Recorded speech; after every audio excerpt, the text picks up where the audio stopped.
hell? It's not even charged or hooked up to a charger. I don't know what it's even going to set up. This is crazy. Ain't that crazy?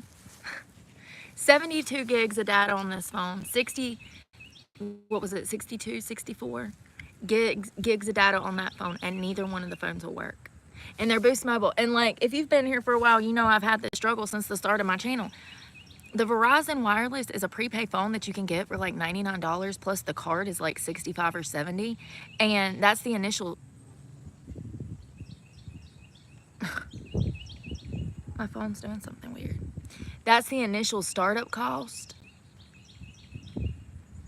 And then you just refill a card and start over every month. You put $65 on the card and you pay your Verizon bill. I have, you know, that Verizon phone works everywhere we go. That's my main phone that I film on. And it's $65 a month. And even when I run out of data, I can still live stream without interruptions. I've got 2 contract phones and neither one of them work for live streaming. They never work. I'll be surprised if this works. I mean, I am so frustrated. It's costing me money.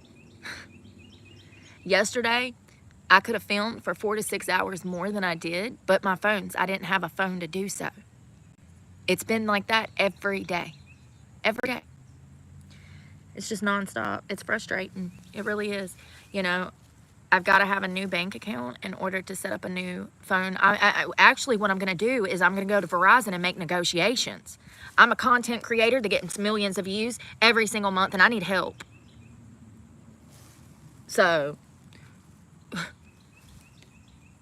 I got money to spend, which you got from me, in exchange. I'm sick of giving my money to people that have no respect for my time or money. We out here getting robbed every time we turn around. We step out the house and got to spend $100 just to go down the road. Gotta get gas, gotta get water, get you something to eat. Boom, $100. You walk into Walmart and drop $100 with buying 2 items nowadays by accident.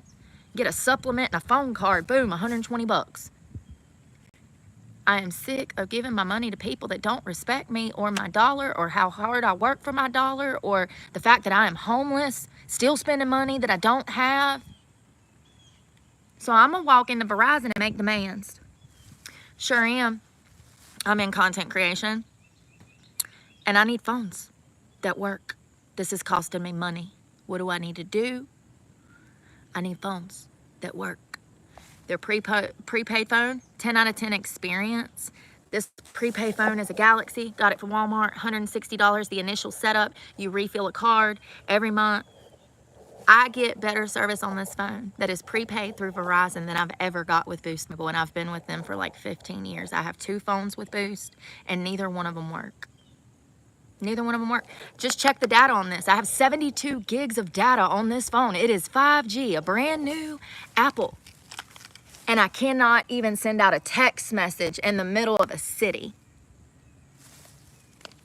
I'm so done.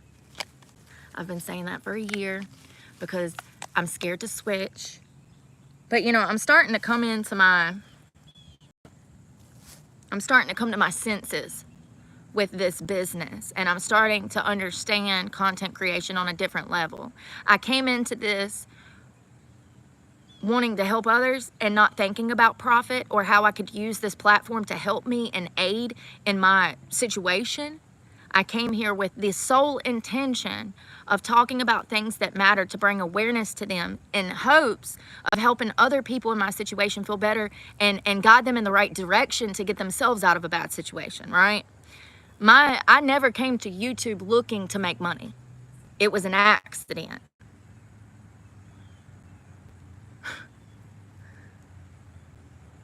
But now, after almost, you know, a while of this, October, I think, will be 1 year that I've been monetized. That's another thing. I haven't even received a full year of paychecks, and people will still be like, have you, you know, when are you getting a house? When are you getting this? When are you getting that? It's like, I haven't even received a year of paychecks. What are you talking about? People really are so naive. They think that if you're monetized, then you're making thousands of dollars a month. It's kind of sad that YouTube plays into that. It's smoke and mirrors. It takes years to get to a position where you can live off of YouTube money, okay? Most creators, it takes 5 to 10 years to make a decent income of $2,000, $3,000, $4,000 a month. So the fact that I even monetized in the amount of time that I did, and I had this small success, and I'm so grateful for all of it, it does not mean that I was making money, you know? It's just crazy, the misconceptions that come with this. I'll tell you one thing, I could be making more money if I had phones that work.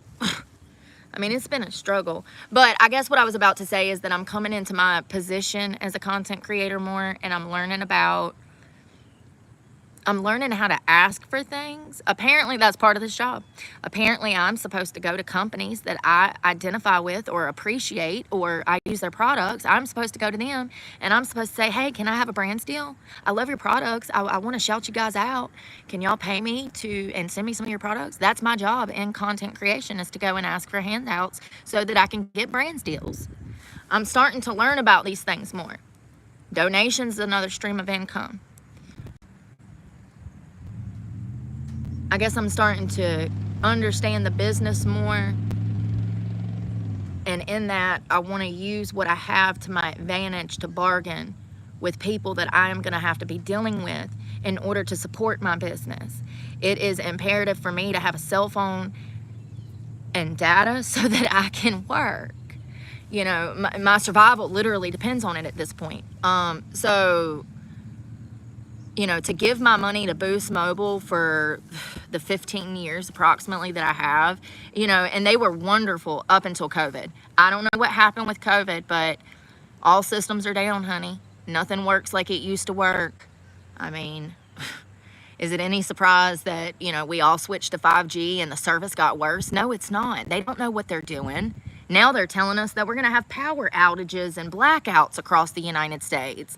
Like, the infrastructure is trash. They're like, oh God, we built all these crappy electrical grids and now shit's going haywire. And, you know, is it any surprise that 5G is worse off than 4G? No, it's not. It's right on par with the rest of the world crashing and burning. I just think that I need to go to Verizon and kind of bargain with them and see if I can use my position. I need to learn how to talk business, okay? I need to learn how to talk business, and I need to learn how to use my position and my business to help my business. Going to these people, explaining that I'm in content creation and explaining my problems with Boost Mobile and how it's costing me money. I might be able to get some kind of brands deal. I might be able to get some kind of special phone contract that's a business plan that's specifically designed towards people in my position. I don't know.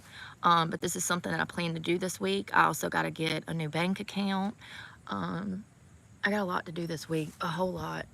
And in between all of that, trying to survive and trying to survive the elements, I also have to work. So we'll see what happens. I just know that I guess it's hard for me to accept things that are not right when it's a pretty simple fix. Y'all notice that I have a problem accepting things? I really do. Like, when things are not going right and something's wrong, it's hard for me to understand why it went wrong. It's like, this should not be going on, and it's hard for me to grasp and accept. I don't know if that makes any sense. Like the cell phone's not working. It's inexcusable. This is 2025. There's no reason on God's green earth, after as much money as we spend on electronics, there's no reason that we shouldn't have service. We should be getting service in the damn Sahara Desert by now. Do you see what I mean? Stuff like that, I have a hard time letting go, because there's no explanation or excuse for the fact that we all switched to 5G and our phones got worse. I get hung up on shit like that because it's wrong. I mean, it's a scam. We all got scammed. We all got absolutely scammed, you know? And once again, make it make sense. How does this crappy prepaid Walmart phone outdo a contract phone? Maybe times are changing. Maybe Verizon is just the best, and I've had Verizon before. I like Verizon, but they are expensive, and that's why I've been, what's the word? apprehensive. I've been standoffish to change my plan. The world is such a shady place. And that's another thing. We were talking about that yesterday. That's what I was hung up on yesterday. Why is it that these cell phone companies can sell us phones that do not work, that get no service, leave us stranded, leave us with GPS is not working?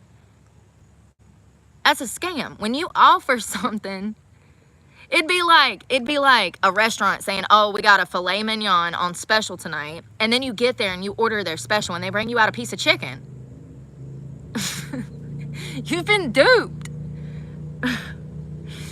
I just feel like if somebody with a lot of money, you could absolutely sue these people. Like, that is a scam. You offer a phone and it only works 10 days out of the month, approximately 7 to 10, and there's data on these and they're still not working. It's inexcusable.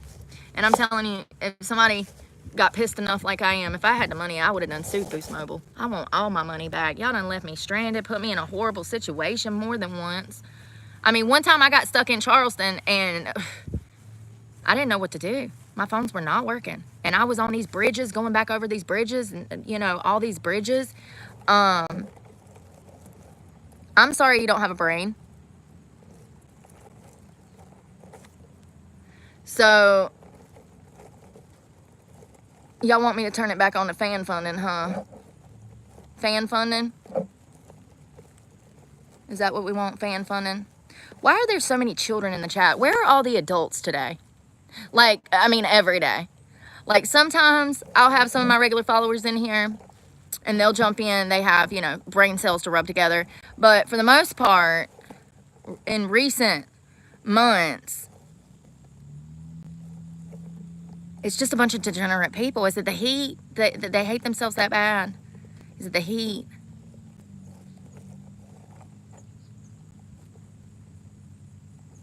I don't know what happened. Something happened last year and the algorithm switched up to all of these perverts on my channel.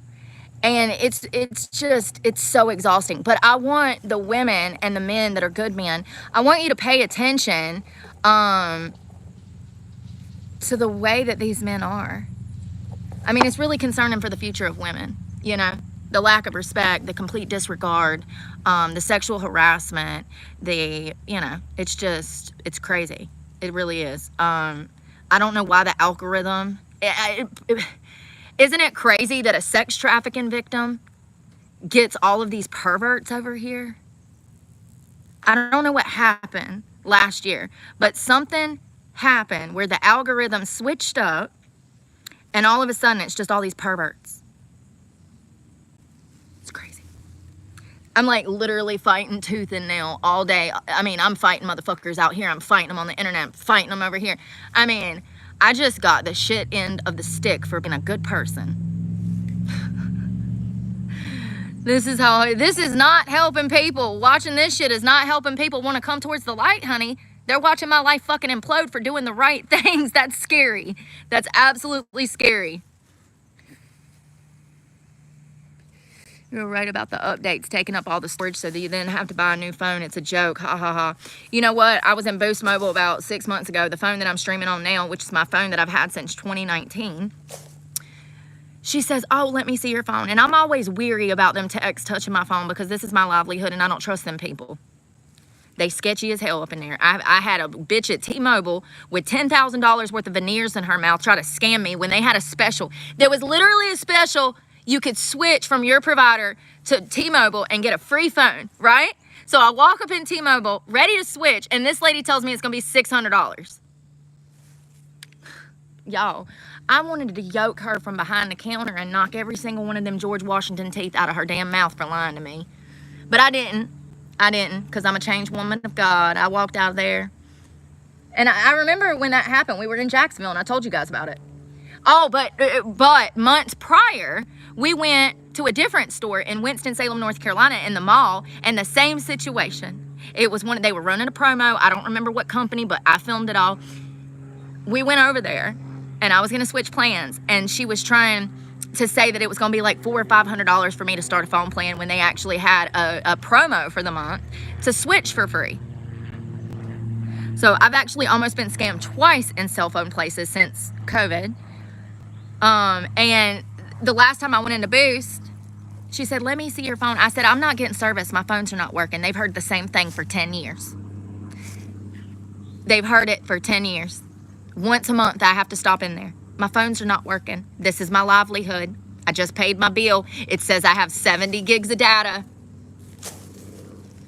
So I'm in there one day, going through the spiel again for the 100th freaking time. And she says, let me see your phone. So I'm like, here. She goes and updates my phone. Do you know that everything changed? Like, not only did everything change, but I was locked out of some of my apps. That's why you need to get a new phone every 2 years, because of those updates.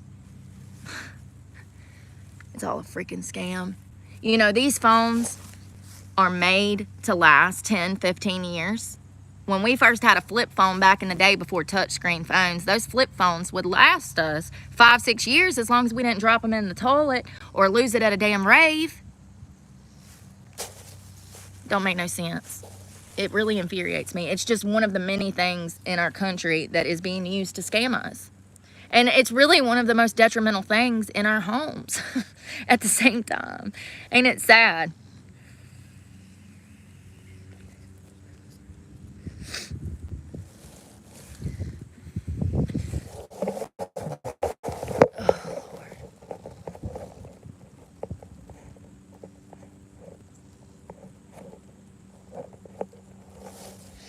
Yeah, it don't make no sense. It makes me want to damn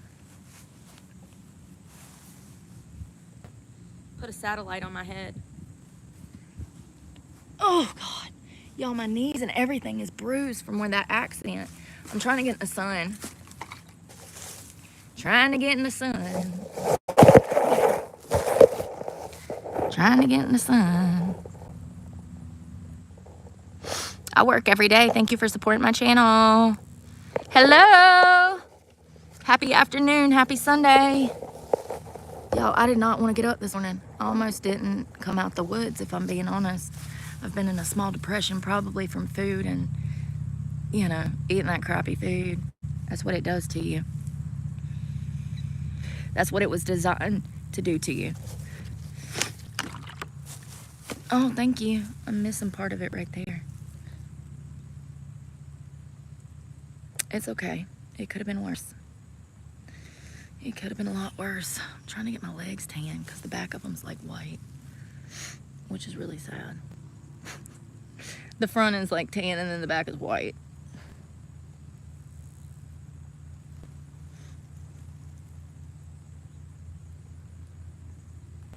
Cottage cheese and watermelon. It's a particular taste. I mean, for me though, I guess when you get used to eating real food, it's what you crave.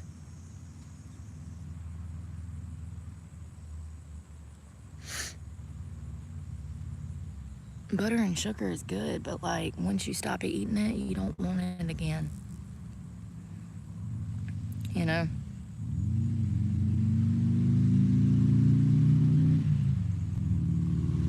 A dune buggy.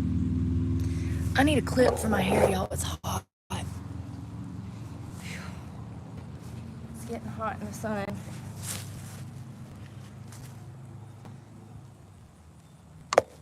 That nicotine patch just fell on the floor. Jesus Christ. I told y'all they ain't worth a darn, didn't I? Did I say, hey, these things ain't worth a damn darn today? I feel like I did. Oh, I'm trying to figure it out. I gotta sit down.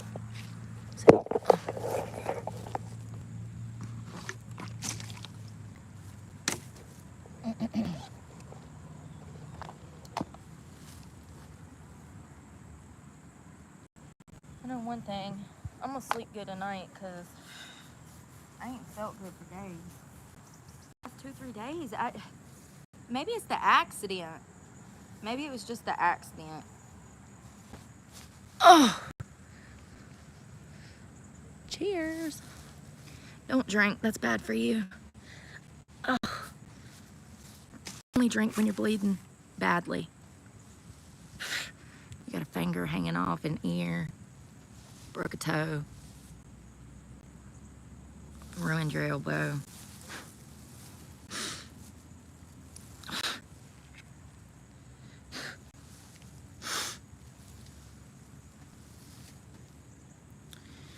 Yeah, this phone doesn't work at all. My old phone, that's 4G, it'll work better than this one. I mean, it pisses me off because I just bought this at the beginning of the year and it was like $400. So now I'm stuck with a damn iPhone that's locked to damn Boost Mobile. Will I be able to sell it? Pfft, I don't flipping know. That's the goal. So that I can pay for the Verizon phones. I've got to make a switch. Have to. I've been dragging my feet for 1.5 years on it. And what does it do? It costs me money. Not only that, but it prevents me from making content that I want to make because I'm scared that I'm going to invest time and energy into important topics and then my phone is going to get cut off. Just like right now, there's like 250 in the chat. When I lose service, all of those disappear, but like 30. And then the phone just like loops and it's spotty and you can't understand what I'm saying and it's moving slow and it messes everything up, you know? So that's been my biggest problem.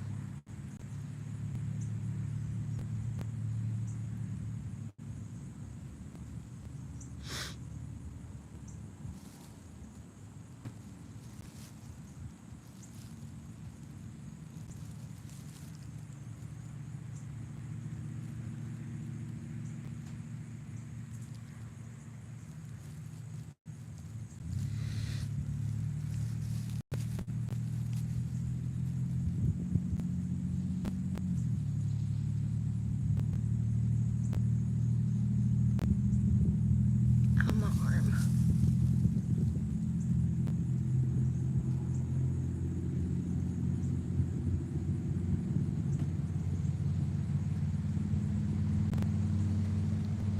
Oh my God, you know what I was reading the other day? Y'all remember, hold on one second.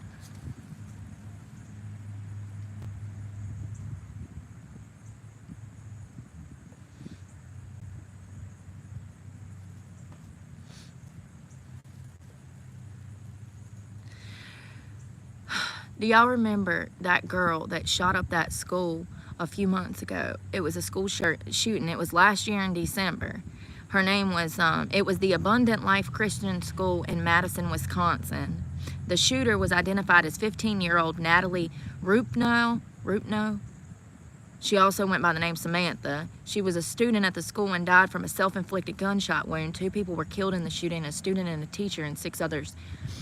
So guess what? More than likely, it was mental health drugs that drove her to do this. She was on 5 different psychiatric, what's the word, psychotropic?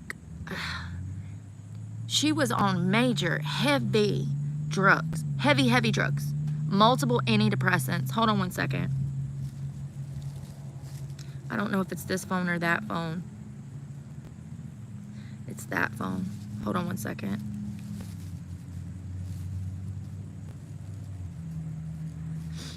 Let's see if there's an article. What is crawling on me?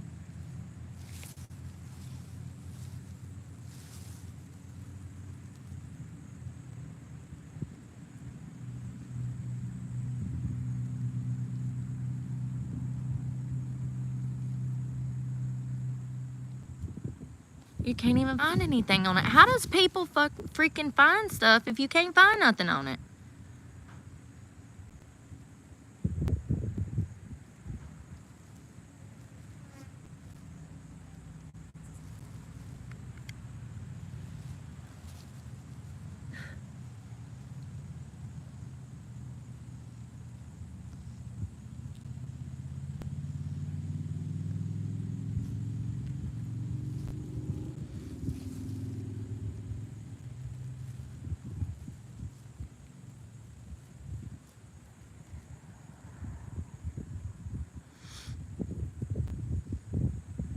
You literally cannot find one article on it. And I know it's true. I know it's true because the person that it came from had a whole segment on it. So,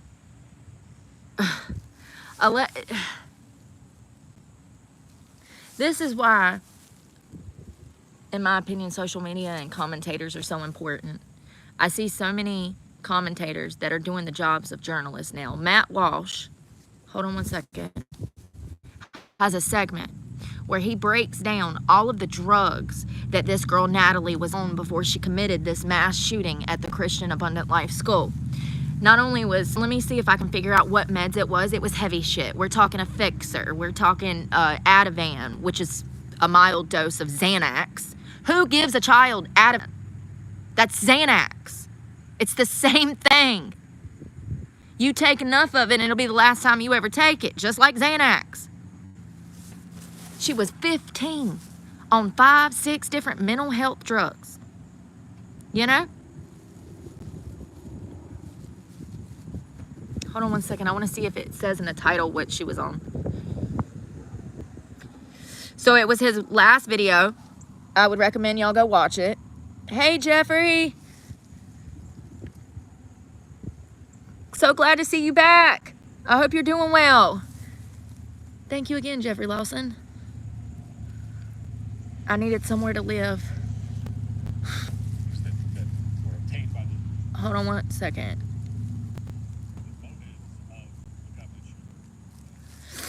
My phone's not working. So it was a fixer, Lexapro, on a child.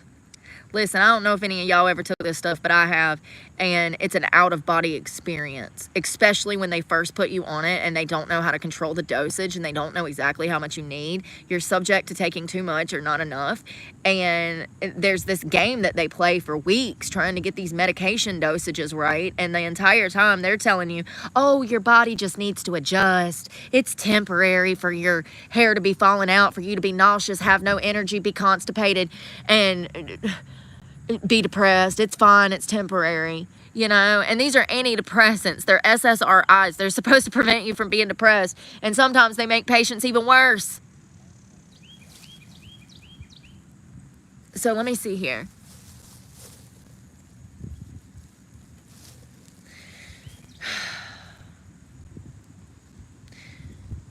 So it looks like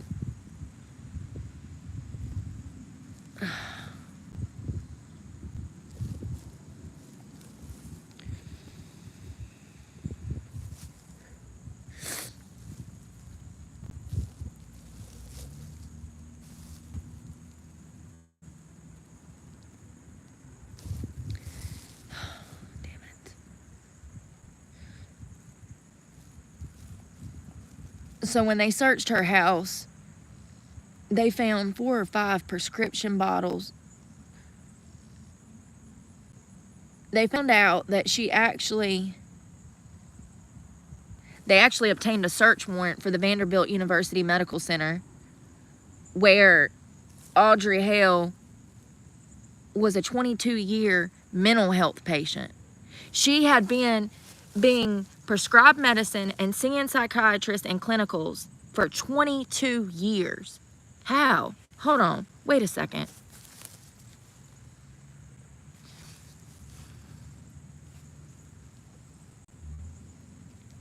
I thought she was only 15. Oh my God, y'all. I fucking hate the media.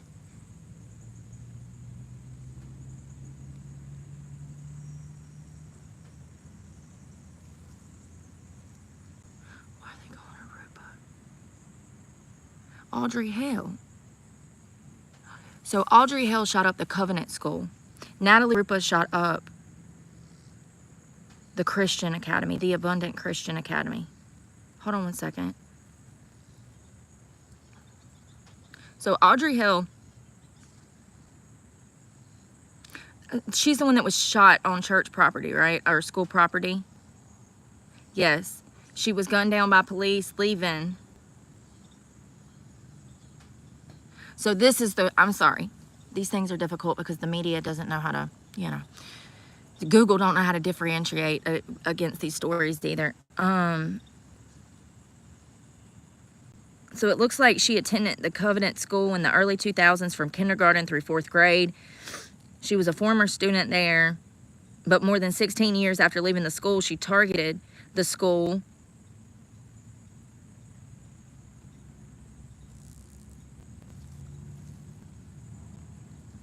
So this is the one. When they searched her property, they found all of these medicine bottles, all of these SSRIs and other heavy antipsychotics, and she also had been a 22-year patient of this mental hospital.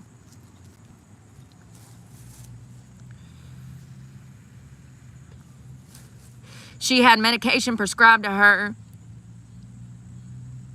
that was associated with mania, hostility, and irritability. And they still gave her a gun. You know what I mean? It's crazy.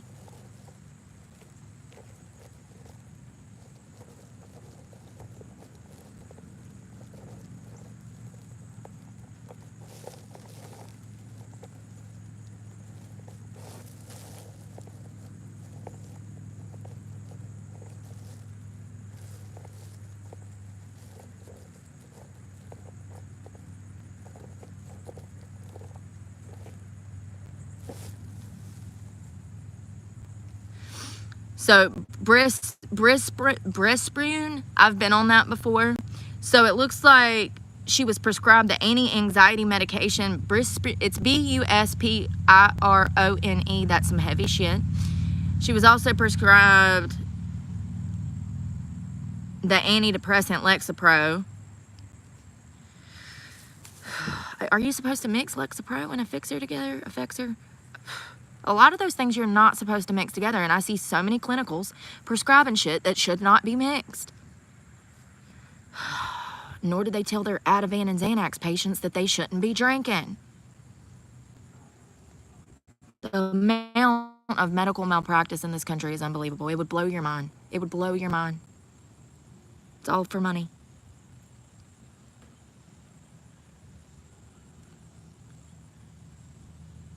So anyways, they do believe that part of the reason that she shot this school up was because of all of these drugs that she was on.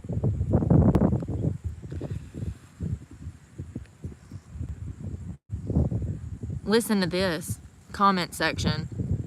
Tracy Higgins Cha-Cha said, I was prescribed Effexor and Lexapro after I discovered I was an alcoholic and was also addicted to pain medication. I was completely sober, but my psychiatrist told me I needed these medications to stay sober. So they gave her Effexor and Lexapro to keep her sober. That is medical malpractice. This is what I'm talking about. Those meds are not for sobriety. Those are mental health antipsychotics that are very dangerous and very potent and overprescribed. I recently weaned off of, hold on. I was completely sober, but my psychiatrist told me that I needed the Effexor and Lexapro to stay sober, that these medications would help me stay sober. I was newly sober and thought she knew better. I recently weaned off of them. It's been 2 months and I still have side effects. I would advise anyone who is considering taking these to do more research. I'm blessed that I have a relationship with Jesus, and I wish so badly that I would have leaned into that and never allowed myself to think another drug would be the solution. Amen, Tracy, and I'm so sorry for your struggle, girl.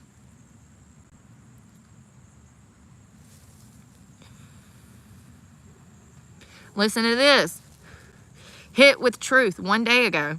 I was on 6 different psychiatric meds most of my life, plus 1 for the side effects, plus cocaine every day. Doctors knew I was using cocaine daily. 4 years clean now, 0 prescription medications. I'm healthy, happy, peaceful, work full time with addicts. Funny how I was that seriously mentally ill, then poof, not at all. Christ healed me at the drop. Damn, congratulations, brother.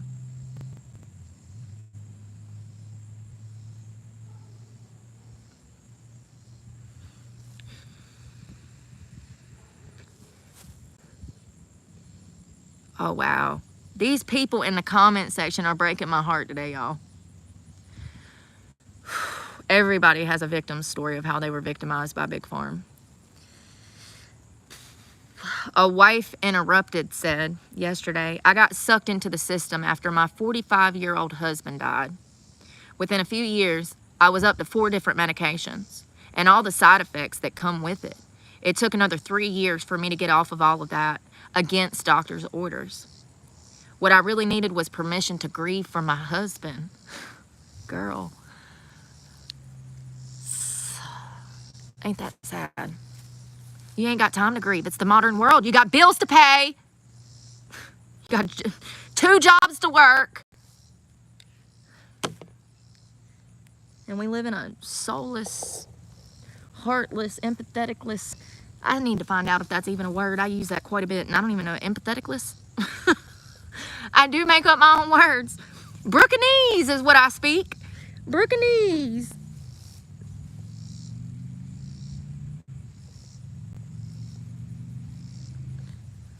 Damn. Another thing to consider is that there is a lot of research out there showing that for some people, these psycho drugs do affect their brain chemistry permanently. Didn't know that. Many kids who start out on Ritalin and antidepressants get addicted to them and can't come off of them ever. So they spiral down the drain with ever stronger and more dangerous medication until their lives are ruined. We should be as concerned about this mutilation of the mind as much as we are appalled by the mutilation of their bodies. Girl. Y'all killing it today. This is awesome. Vera Bolton. I was once prescribed medication that erased all of my emotions. I felt nothing, no sadness, no joy, no compassion, nothing. I guess this is how psychopaths feel. I'm sorry to all my regular followers for all of the interruptions today.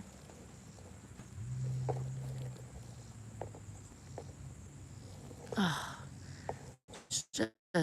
this is why I want adults to pay attention to what children do when they have access to a phone. These are all kids. These are not adults that behave this way. Exactly, Manifest. And the doctors also tell you to not stop taking the meds suddenly, but they sure will take you off like a drop of a hat. They don't care about you. You're absolutely right. You know, I was prescribed Seroquel, I think it was a year before last. And first of all, that medication is never to be prescribed for sleep. That is an antipsychotic, mood stabilizer, whatever you want to call it. We don't prescribe that for sleep. It's an addictive drug. They didn't tell me that. They sent me out of the hospital with this prescription for a month that I stretched for 2 months. And then I went through the worst freaking withdrawals. And all of that's recorded. You guys were with me through that.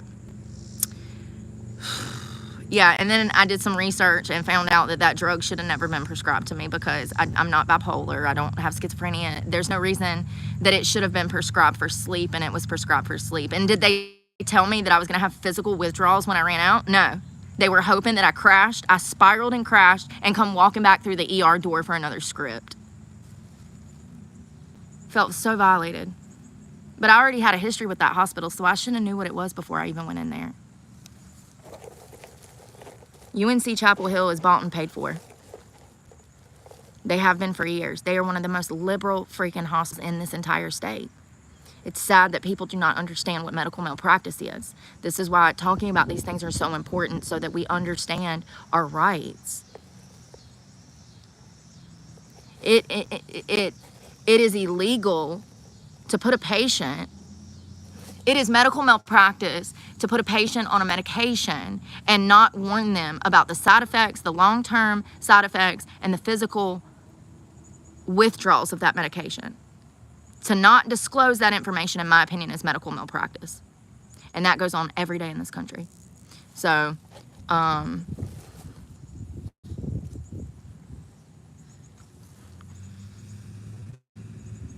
Stephen, that sounds dangerous. That sounds extremely dangerous. I would listen to your body. I mean, listen to your doctor. I'm no doctor.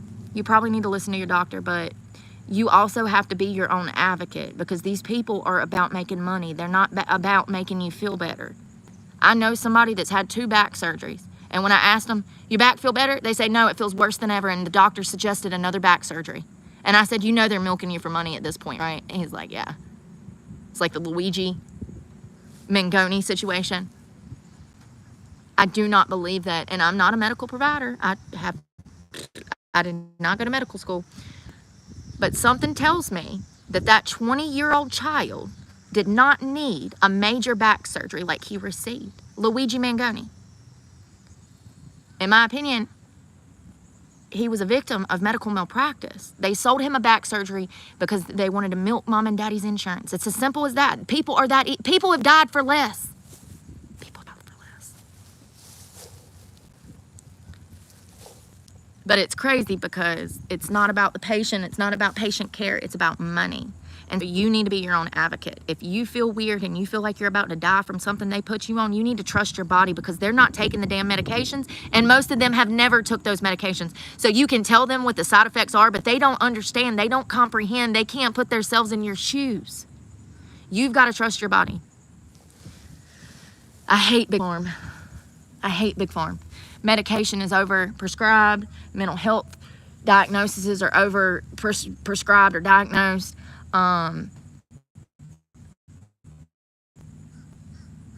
Yeah, you gotta be an advocate because these doctors will put you in a position where you literally fucking die, homie. I mean, they gave me Xanax. After there is a medical order in my file not to give me Xanax. It says, becomes violent, will stab people.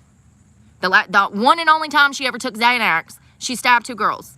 So maybe we shouldn't give her Xanax. And what did they do? The first thing they did was give me Xanax. Do you understand the level of malpractice? Like, if I had money, I could sue the shit. That's $1 million lawsuit. $1 million lawsuit in a nutshell.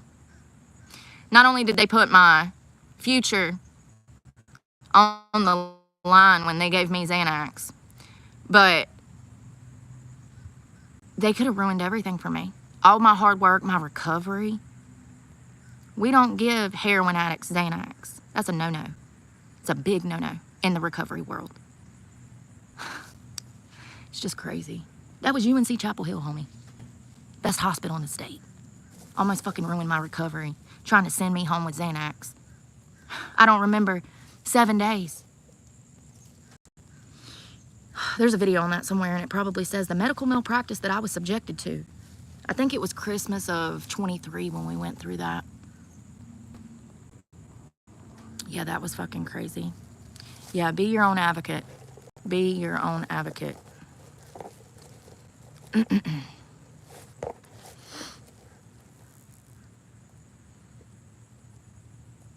Throwing pain pills at you. Yeah, the pill mills were really big back in the early 2000s.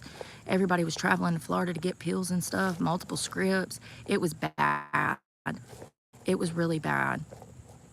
You know, I'm glad that they've got that better under control. But it's just new drugs popping up. It's just new street drugs being created left and right. Like, they can't keep up. They can't keep up.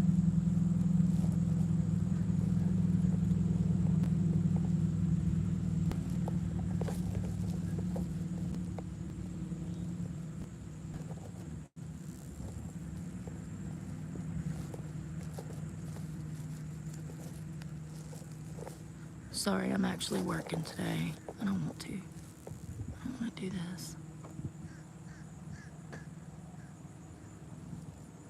Politics, thank you, Brian. Politicians pass laws that favor insurance and healthcare providers over the insured, absolutely, and they hang us out to dry. Killing us with food, killing us with mental health drugs. I find it interesting that that girl had a 22-year history. She was only 28 years old, that Audrey Hale. She was only 28 when she shot the school up, the Covenant School. But she had a 22-year history with the mental hospital that she was getting all these meds from. She wasn't but 28. So she was entered into a state facility or a mental hospital at 6. I was too. I think I was about 4 or 5. I've talked about this. There's a video on it. Yeah, it's not good, homie. She's, you know, she created a lot of victims. She stole lives, but also she's absolutely a victim. What she was subjected to in these state facilities, mental hospitals, whatever you want to call them, it's absolutely inhumane, and it's detrimental to early childhood development. these mental health drugs that they had this child on for 22 years, the majority of her life. You can't, in my opinion, you can't find true identity when you're on some of these medications. They're such strong antipsychotics that they distort reality, okay? Inmates in prison actually trade these drugs so that they can get high. That's how strong they are. The different mental health drugs, if you take enough of certain ones, it'll mess you up like you've taken other drugs. Mushrooms, hallucinogens, a lot of antipsychotics act like acid in the brain. This is a fact. That's how strong they are. So this child, you know, clearly she was struggling with her identity, which makes complete sense because she would have never found her identity because she's been on so many mental health drugs. That's impossible. Those mental health drugs act just like hard drugs to some people. You ever seen a heroin addict? And, you know, these mental health drugs do that to a lot of people. Look at their hair falling out. Look at their teeth falling out. Every time I see a woman that's my age with thinning hair, I know immediately she's either on mental health drugs or eating way too much processed food.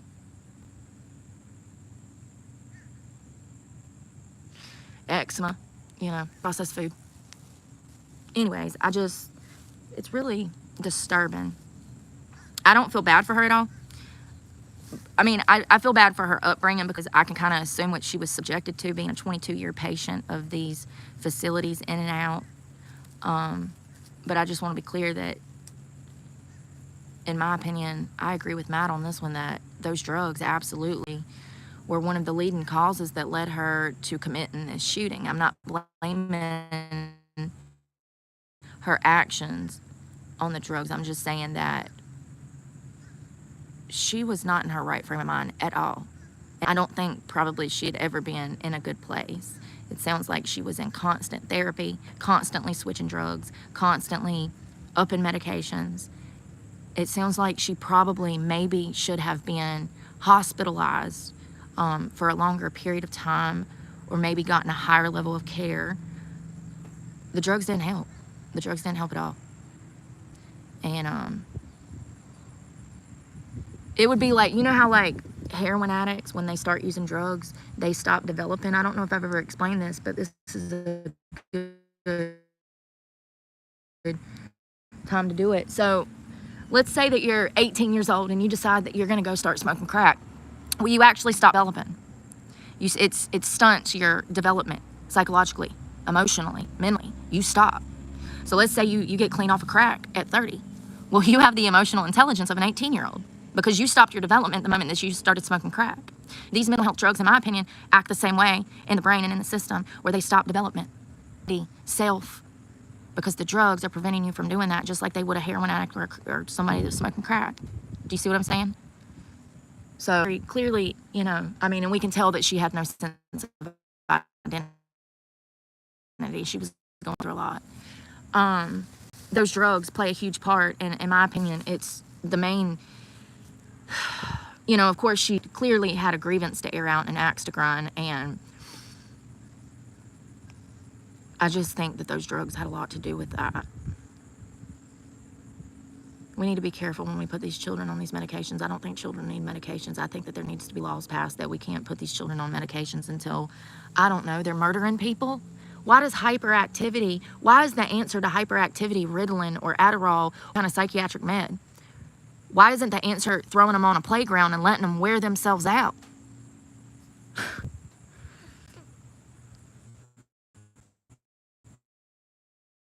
So we want to put them on a medication that's going to distort reality and just doing the most basic fix, which is let them go skate, let them go ride bicycle, let them be hyperactive. Maybe they need more one-on-one time. We think the fix is meds. It's just not even logical. It's not logical. Jesus loves you. We also do need better diets. I'm glad you said that, because I'm gonna try to clean up my diet better, you know. Peter, you're absolutely right. You know, the first one was methadone. Well, and there's been other drugs that the government approved, and it was, you know, being used for civilization use, recreational. But I would say that methadone was the start of that, like, MAT program, where they started to, like, collect data on inmates. And, you know, they're prescribing that stuff to prison inmates now. You'll go into prison, and you'll have to go cold turkey off of heroin or pills, and then you'll be in prison for 2 years, okay? Sober, no drugs, no Suboxone, no methadone. And right before you're about to leave prison, the prison says, hey, we think that we should put you back on Suboxone. And then these inmates, they give Suboxone, and they give them a script, and they set them up with a doctor in their area. Why would the government get inmates clean and then reintroduce them to heroin? Suboxone is heroin. It's a partial agonistic, but it is heroin. You know, I was on Suboxone for 4 years, and I think, and there's videos of this, we've talked about this, like, this is one of the things that I've changed my opinion on. I first came to this platform, I was on Suboxone, and I was proud of the drug for helping me get clean. However, the doctor left me on it for probably 2 years longer than I needed to be on it. Suboxone is a temporary thing. We don't want to see patients on that for 10 or 15 years. Maximum 2 years. That's part of the recovery process, or the way that it should be, in my opinion. But in order to make money, they put these inmates back on Suboxone, and they collect data on them. It's a way for them to keep up. It's a way for them to keep up with, you know, all the people in society that is up to nefarious stuff. Not to mention they make money off of it.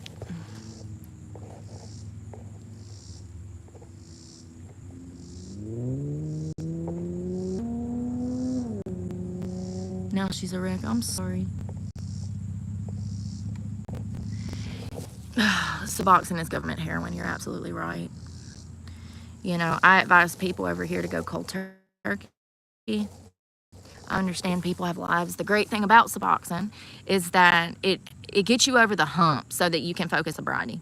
And that's why I do think that it is a beneficial drug. But I would advise people who do not have children, who do not have careers, which is a good portion of the opiate community that gets clean, they do not have those types of responsibilities. So there's no reason why they couldn't go cold turkey. It's not like they have to be at work on Monday. You know what I mean?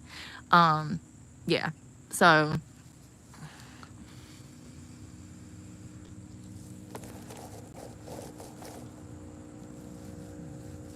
well, if the mental health problems are coming from the food and the diet, do we need psychiatric drugs? Wouldn't the easy fix be to fix the food? Why do we need psychiatric drugs if the mental health problems are stemming from the food? The obesity is stemming from the food. The depression, the anxiety. Sure, I don't know, maybe bipolar disorder. Those people might absolutely need some level of care that's higher.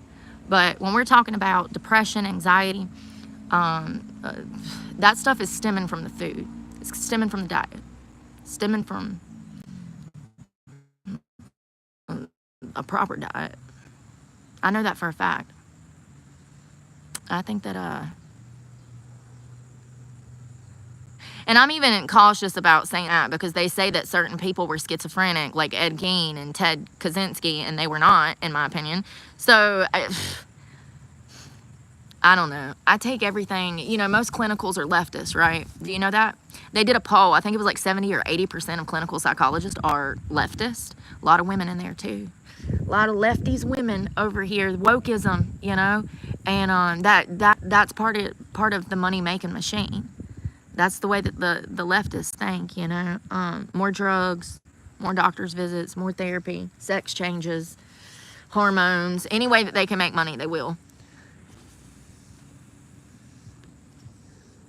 It would for most Americans.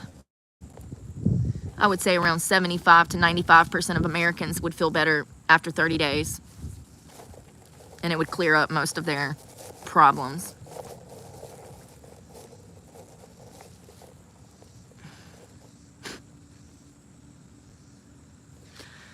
I'm getting hungry. Yeah, I just thought that you would like to know that she was on extreme heavy antipsychotics, mood stabilizers, SSRIs, and she had been a guinea pig for the state for 22 years. 22 years. So it sounds like she started getting psychiatric help around 6 years old. Mm.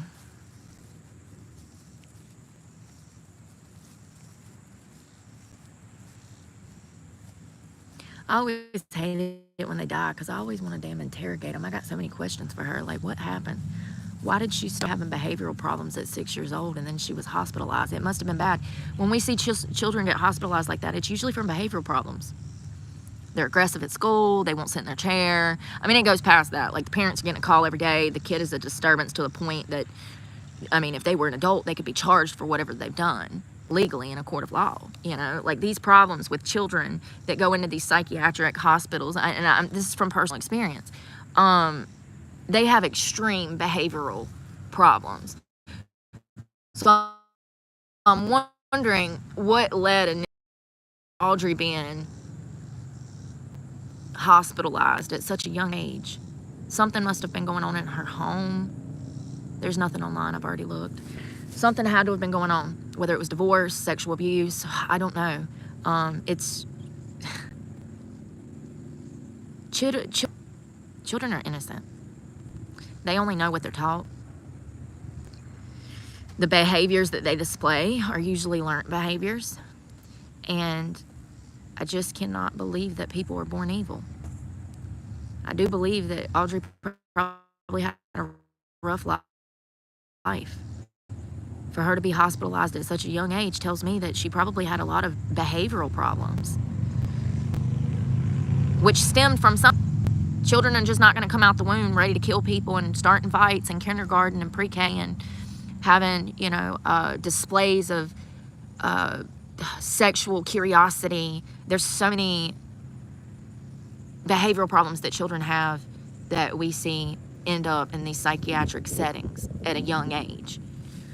There could have been anything going on. I just know that something was going on because children that are growing up in healthy environments do not end up in psychiatric hospitals at 6 years old, turning, you know, spending 22 years getting turned out by the pharmaceutical company as a guinea pig.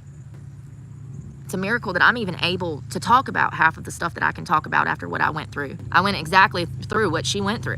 All of these hospitals are the same. It doesn't matter what state it is. Yeah, the laws might be a little different. They might, you know, do things a little different. But for the majority of the part, these psychiatric institutions, they run pretty similar. You're going to experience the same type of people with the same mental health problems, with the same behavioral problems, and they're hectic. It's scary, especially for children. And I know exactly what she went through. So she definitely had a rough life.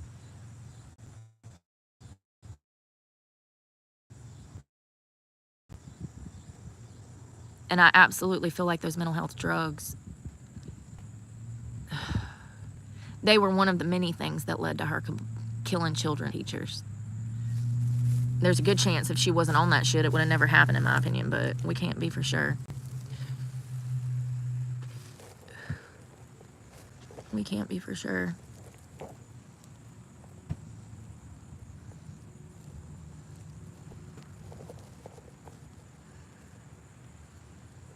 We have a lot of people that are not dealing with much. Yeah, that's another thing I noticed. People don't want to talk about their problems. I think that's why I bother people a lot too, because I talk about real topics and shit, and it makes people uncomfortable. That's another thing. Like, people really are scared to talk about things that matter. They are. They get scared. It's like, don't you realize these problems get worse because nobody's talking about it? We just sweeping it under the rug. We gonna act like that elephant ain't in the room. It's crazy to me. We do.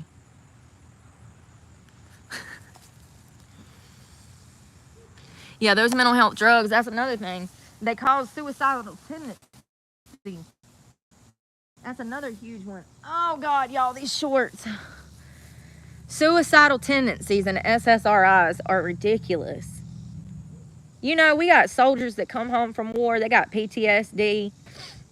They go over to the VA. The VA starts putting them on all these damn medications. And before you know it, you hear another soldier's done taken his damn life. We need to look more into those suicides and what medications these people were on. I bet you definitive link, a high percent of our soldiers that were on mental health drugs that take their own life. We lose like 20 soldiers a day, ain't it? To suicide. And I wonder how many of them is on drugs from the government. Sorry, I'm a little indisposed at the moment. I keep running towards the sun. I got my gut out. It'll blind you.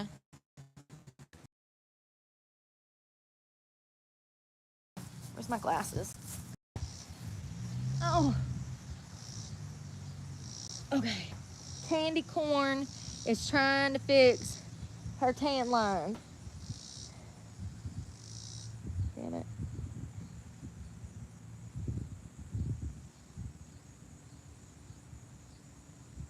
How many soldiers a day commit suicide? Oh my God, this phone doesn't work.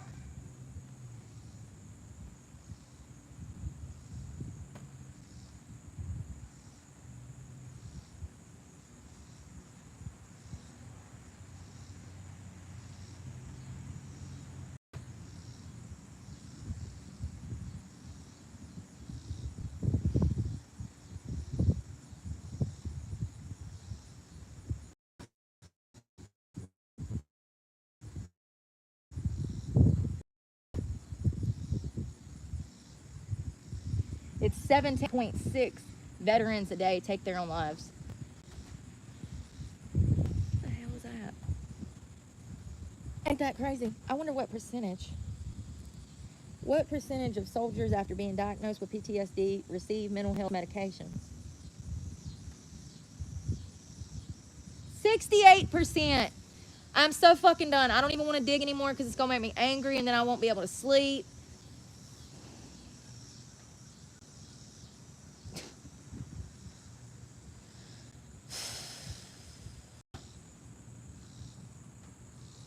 So the solution from the government is to give people with mental health and PTSD problems that are soldiers, the solution is to give 70% of these people, approximately almost, mental health where one of the side effects is suicide. I'm not a very smart woman. I did not go to medical school. I don't have no license and shit. A license to run my mouth, a license to kill. If you want to run up and get done up. This is what I'm talking about. I get stuck on stuff like this because I do not understand why this was the fucking solution. It's not even fucking logical to give suicidal people medications that could potentially make them more suicidal. And then we wonder why we lose 17 soldiers a day to suicide. Call me crazy. That's okay. It's disturbing. It bothers me. It's like, how am I this dumb? And all of these doctors, all of these government officials, they think this is their plan. This is their plan.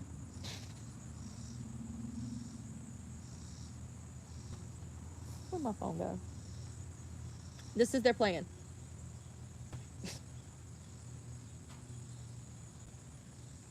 Approximately 500,000 veterans receive service from the VA every single year. And 70% of those patients are on freaking mental health drugs if they're a mental health patient or if they've had mental, if they need assistance. It said 70%. Approximately 2/3, 68.1% of veterans diagnosed with PTSD receive a new prescription for psychotropic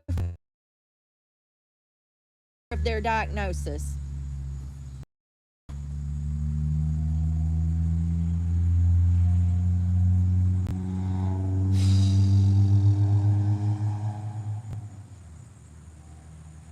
Will somebody please put me through school so I can go do some great shit? God, makes me so angry. Let's give suicidal patients drugs that'll make them more suicidal because that's smart. That's the solution. We can make so much money.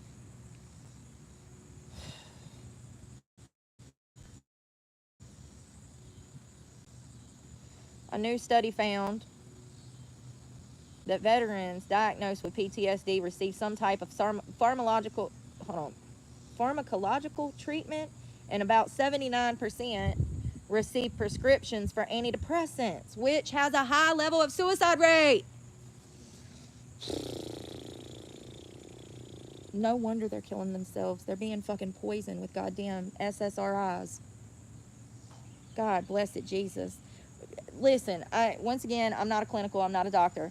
But what we do, speaking from personal experience, if they would have put me on mental health drugs when I was spiraling through my CPTSD episode back in 23, I wouldn't have made it. I wouldn't have made it. Do you hear me? I'd still be in the psychiatric with their fucking advice. Without a doubt. They put me on Xanax and Seroquel and Lexapro and lithium. I wasn't there but for 6 days. How the hell am I on all of that? I was going through betrayal trauma, which triggered my PTSD. Okay? It's pretty simple shit. Pretty simple shit.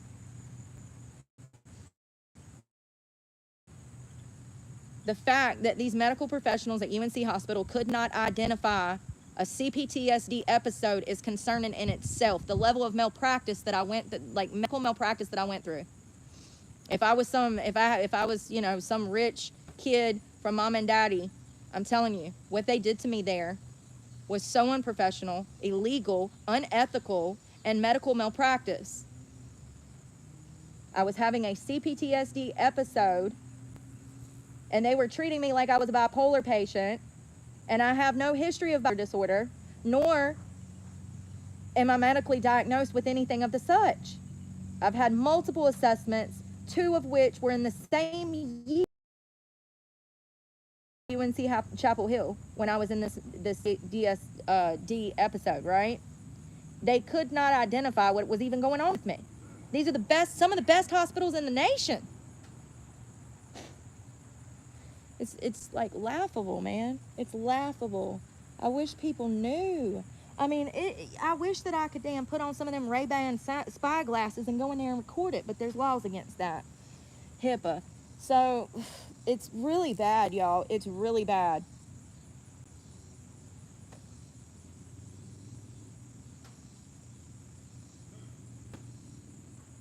Prescribing SSRIs for PTSD is one of the most detrimental things that I've ever heard of. That patient with PTSD cannot get out of their triggering episode. God, I got a pervert here, y'all. I can't do nothing without stopping up. Every single fucking time. Like, I don't know. He just literally come up out the fucking woods with 2 months. Let's go. God, I can't even fucking just mind my business. Some pervert. Just, goddamn. What did I say? I was talking about this earlier. I said, watch me get half naked and all the perverts will show up when nobody ever even comes to this fucking park. He literally just like crawled up out of the fucking woods like a creep. It's like the hills have fucking eyes. He's probably got his fucking inbred siblings coming behind him. As long as he stays over there, we won't have no fucking problems. Don't speak to me. Don't look at me. Don't ask me my goddamn name. Don't ask me if I'm pissed about the Epstein files. Well, actually, if you ask me that, I'd be like, oh, wow, somebody has 2 brain cells to rub together. Hi, what's your name? Yeah, you want to get next to me? Talk about something that fucking matters. Tell me how I can save humanity. Because if it ain't about that, I don't want you in my fucking face. You know what I mean? I got shit to do. Yeah, it's just, I don't agree with SSRIs being given to patients that have PTSD. They're not able to process the trauma that they've been through, which is imperative to the recovery of PTSD. How do I know this? And I'm gonna be honest. I ain't even never cracked the book of a psychology book before. The only book I've ever read on psychology is the DSM, which is the Diagnostic Statistic Manual for Clinical Psychology. So maybe that's why, because I've been reading the DSM since I was like 4. So it's really disturbing that they have now decided to allow PTSD patients to have SSRIs when the propensity for suicide is so high with SSRIs. In my opinion, that's probably a valid explanation. as to why all of these soldiers are taking their own lives. One of the side effects of those medications is suicide. So we're going to give suicidal patients medication that makes them suicidal even more? And we lose 17 soldiers every day to suicide. They take their own lives. I didn't know this information. We just learned this together. I mean, I'm literally getting chill bumps because it disturbs me that bad. See, most people would read something like that and they would say, oh, well, we could assume that maybe it has something to do with it. I know the truth. I know it has everything to do with why they're taking their own lives. And I know that the VA is pushing these medications to make money. I know the truth about how evil Big Pharma is. So I see this for what it is. It literally, I mean, my heart is racing right now. It feels like hands are around my throat from the anxiety that I have thinking about the amount of medical malpractice that has been going on in this country since eugenics. And they just switch it up. They've been using us as guinea pigs. They've been using us to make money. They've been using us in any way imaginable for decades, generations, since we came to be about. The only difference is like every 10 years they switch up. You know, first it was lobotomies, then it was eugenics. You know, all of these horrible unwed mothers, they stole their children and sold them. You know, it's always medical malpractice that's been going on in this country, and there's probably several other cases or situations that I'm not thinking of off the top of my head. But, you know, then think about like Xanax and then methadone. It's a miracle drug. Look how that ruined lives. Look how now all of these mental health drugs are out here. Look at how we tried to use children to mutilate them and convince them that they were the opposite sex so that they could make money off of sex changes. Medical malpractice has always been going on. I do believe that back in the day we probably had a lot more ethically stable doctors. Like we had more ethically inclined people back then. The world is just becoming an evil, evil place. Look at nurses' bedside manners, doctors' bedside manners, you know. Look at the information the doctor doesn't tell you. Hey, by the way, this SSRI may cause you to be dizzy, sleepy.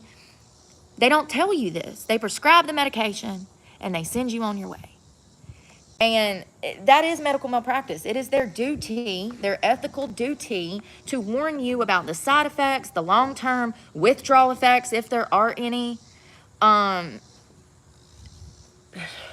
The medical industry is shot, y'all.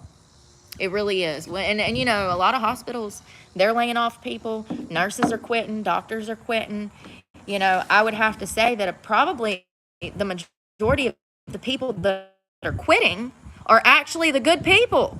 They're over the buffoonery that they have to deal with every day in the hospitals. You go sit in the ER and you'll be aggravated. Just in the waiting room. You're like, God, this is just... Imagine working there with them idiots all day long. You know? Could you imagine? Could you imagine working with them people all day long and having to deal with all of it? Horrible bedside manner.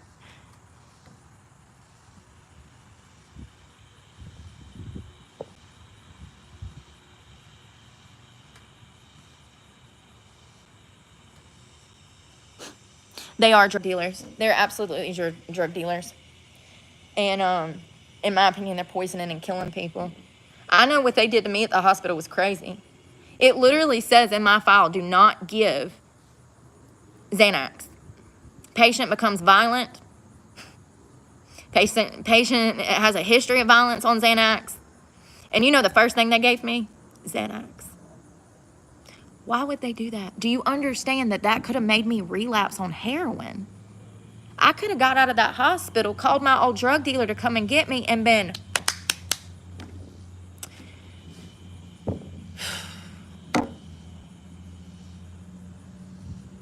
I'm so grateful. There came a point where I actually had a seizure from all of the Xanax, and they had to take me down to give me, I think, an MRI or a CAT scan. And I remember the nurse she was trying to coerce me into saying that I didn't have a seizure. She was trying to tell me, oh, it wasn't that bad. It wasn't an actual seizure. Like, you seized out, but it wasn't bad. We had it under control. And I'm telling her, well, I've never had a seizure. Why would I be seizing? I was seasoned from the medication. Yeah, 100%. All of this is recorded, by the way, and there's medical record for this. One day I'm going to pull it and we'll talk about it. I want to see what they wrote. I want to see everything. I'm not lying when I say that by the time I left that hospital, I felt like they were intentionally trying to kill me. That's what it felt like to me. It traumatized me even more. So I'm going through a PTSD episode. I go to the mental hospital to get help, and they further victimize me by not being able to properly identify what I was going through, even though I had a clear medical history. Now, and another thing, they never contacted my current clinical psychologist and my current therapist. And I kept telling them, you need to contact Stephanie. You need to call Stephanie. Do you know to this day that Stephanie has never heard from UNC Chapel Hill? Aren't they supposed to like I signed a release of information. What if I was receiving medication from Stephanie that was very potent, and then they started putting me on other medication, and then these medications mix and I die? The probability of that happening, it's happened before. This is the best hospital in the state. Let me remind you. UNC Chapel Hill, notorious, one of the best in the country, right? Top in the country. Top in the country in medical malpractice, allegedly. And listen, what they did to me was absolutely medical malpractice, so I can say that because I lived it. I have a record of it. You know how I finally found out that I had a seizure? Because after I had a seizure and they did the MRI, I wrote myself notes and hid them.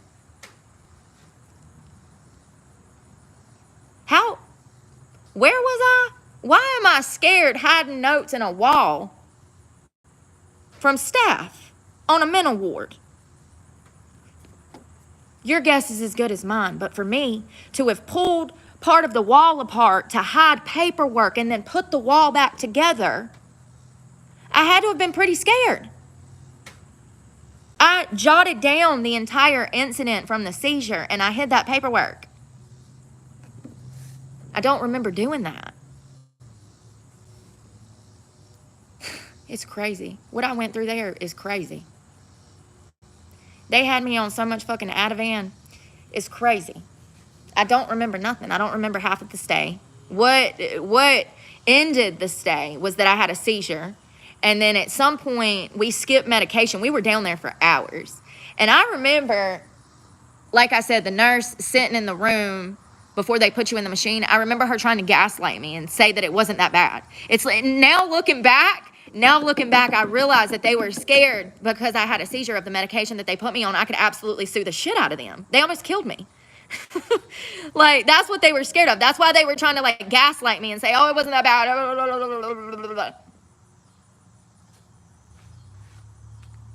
Yeah, they better be glad I ain't got no rich daddy.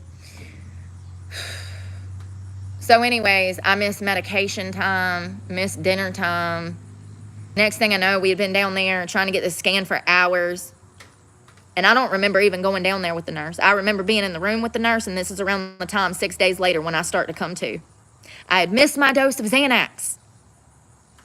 It was medication time. We missed that because we were in the basement doing some kind of MRI. And that's when I remember coming to. That's the first thing I remember since my first day in the hospital. Let's just say that I got there on a Monday night, checked myself in. They immediately start acting crazy. They give me medication. I don't remember anything else until Sunday night of that week. That's how much fucking Xanax they gave me. I don't remember 90% of my hospital stay. They had me so doped up on so many freaking medications, I don't remember.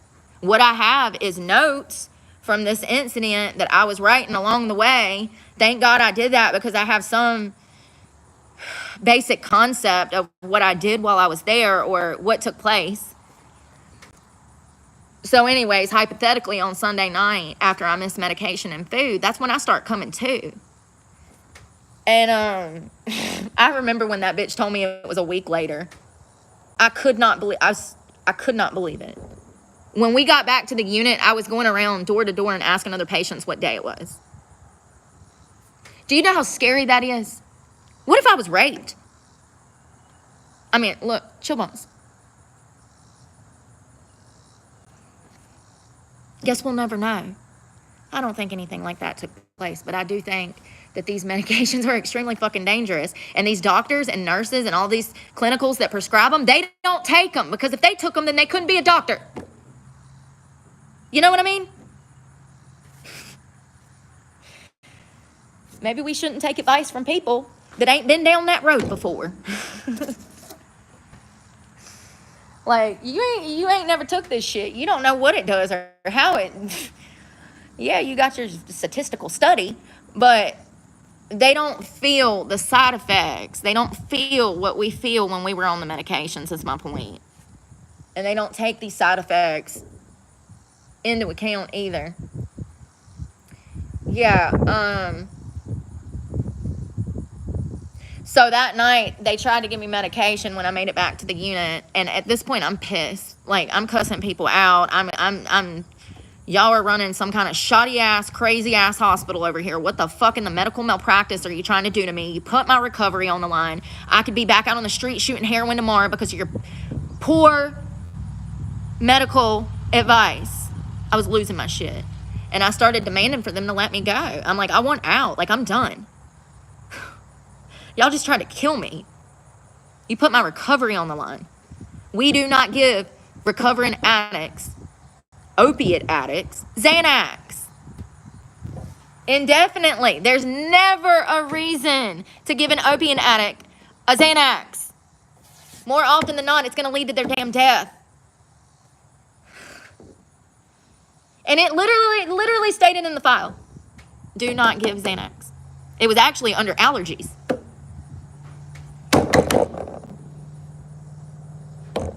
It's under allergies, and they gave it to me anyways. Makes me so angry. And what I witnessed there, so they held me hostage for like 2 more days. They absolutely refused to let me go. And at this point, other patients were coming in. It was like midterms, finals for the college. And so all of these college students who are having mental health breakdowns because of finals, okay, they're under a lot of pressure. Kids nowadays, in my opinion, they have it 10 times worse than what we had it. You know, the bullying, the social pressure, it's just hard, okay? And these are prestigious college students, medical students.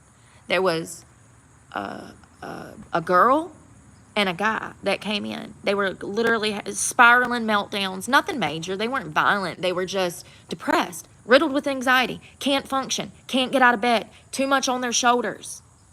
Very common. One thing they did have in common was both was morbidly obese. That's crazy. I just made that link. That's the first time I thought about that. Both of them was over 300 pounds, the girl and the guy. I find that interesting. Remember how much diet plays a part in mental health. Anyways, I don't want to say that their obesity is why they were depressed. I think that they had a lot on them, and I think that their diet probably plays a small role in how well they can handle things and manage things, just like it does me. The girl, they held her hostage there. Her family actually was in touch with an attorney trying to get her out. They were giving her so much medication that this is how I saw her. Her food tray would come, and she would be on the food tray like this.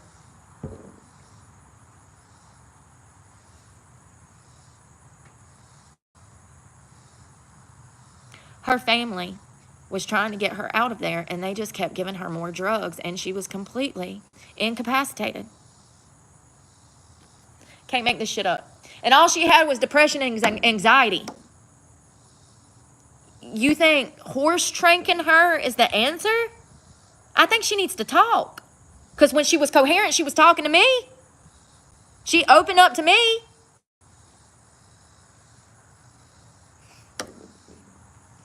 It was crazy. It was absolutely, I don't know whatever happened to that girl. I'm sure her family, they had an attorney that was fighting to get her out of there. She actually had showed up to the ER because she had like anxiety, and they involuntarily committed her and then started just dosing her with drugs. This is what they do. And that's going to get worse. Get used to talking about this, because next year there's going to be a lot of people that are involuntarily committed, and we're going to cover that, because It's all about money. The more people that they're going to commit next year, the more funding they're going to get.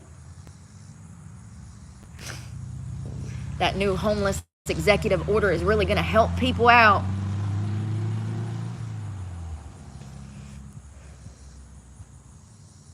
Yes, so a law has been reversed. I do believe, I might be wrong, but it was one of, if somebody knows, please let me know. Sorry, let me go through here. I'm doing well.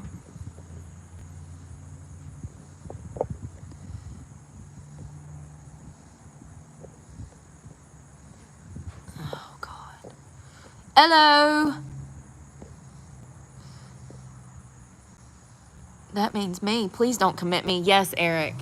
Homeless people. So the way that it works is they're saying that these homeless encampments, the officers have two choices. They can take them to jail or they can take them to a mental facility. There's going to be a lot of people involuntarily committed next year that really need a rehab. Why is the options jail and a mental hospital? If they have a drug problem, why not take them to a rehab? I'll tell you why. To make money. That's why. They don't want them to get clean. The government doesn't want them to be able to stand on their own 2 feet. They make restitution. They make so much money off of them. They want them to be depressed. They need, society needs, like, I guess, the leftovers to feel good about themselves. I don't know why the government does not want to actually help homeless people, why they don't create programs to help people that need recovery from drugs. I don't know why. The only answer is money. Probably a lot of it. They've had power and control to fix these problems for 100 freaking years, and these problems just get worse. So that means that the system is clearly broken. On all home fronts, the DOC, rehabs, mental health services, psychiatric hospitals, community resources. I think the government's trying to kill us, y'all. I do, man. I do. I think they want us all sick, depressed, on mental health drugs, in the house, doing nothing but slaving away for them and paying taxes. They want us all miserable, sick, and starving in the damn streets. You can't help people that don't want help. Scuba Steve, you're absolutely right. And a good portion of the people that use drugs, they don't want recovery. They're not there yet. My passion for sobriety far outweighs my love of heroin. And I'm so grateful for that. I don't know where that comes from. I thank God. I remember when I was getting clean, I was like, I need you. I need you to get me through this. This is what I want. And even when I came off Suboxone, it was the same thing. Like, this is what we're doing. Okay, I'll do it as long as you got me. Please don't let it be bad. Like, I can handle throwing up and my stomach being messed up and the cold chills, but if I put in effort to chug water, will you make these withdrawals go away, And shitting me. It was the easiest I think I've ever come off of something. And y'all saw me 6 days after I come off the medication. All of that's recorded. And I still had withdrawals. I had withdrawals for about 2-3 weeks. It was rough. I got 2 guys showing up. I had withdrawals for about 2 or 3 weeks. It was pretty rough. Couldn't sleep, couldn't eat. But it was nowhere near what I thought it was going to be. And I'm glad that I came off that Suboxone now. I could have stayed on it. And I'm so grateful. It was the best decision. And now I view that medication completely separate than I did when I took it. And I also understand how my doctor prolonged my prescription when she could have let me off of it. Like, I was on it for 4 years. A little over 4 years. So it was past the point. Suboxone is a drug that we would see a patient on for maybe 2 or 3 years before we wean them off. That's all that they need. These doctors are pushing this stuff down patients' throats for 10, 12, 15 years. I have friends that have been on it since the late 2000s.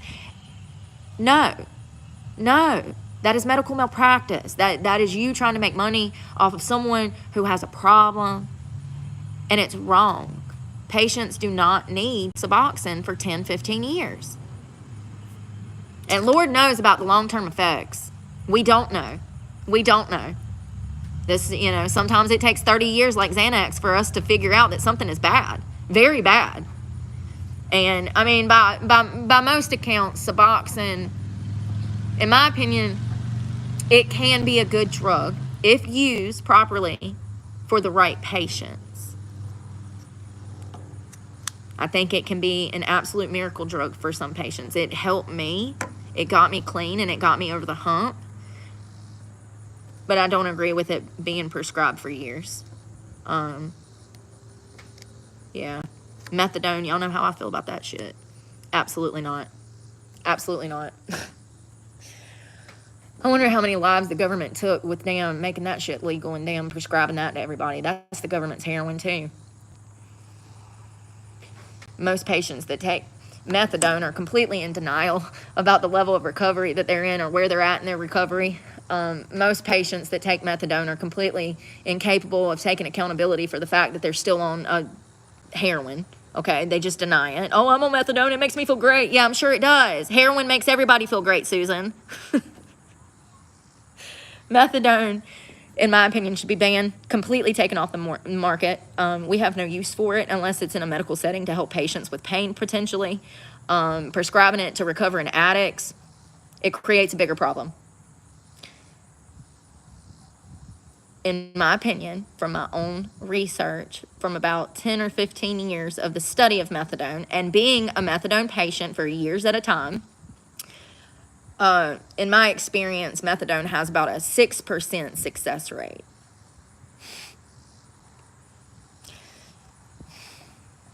Google will tell you otherwise because Google is bought and paid for by Big Pharma.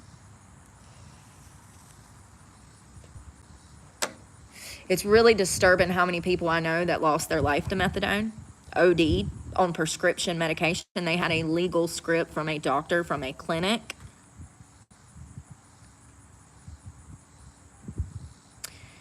I've had friends that mixed methadone and Xanax that passed away.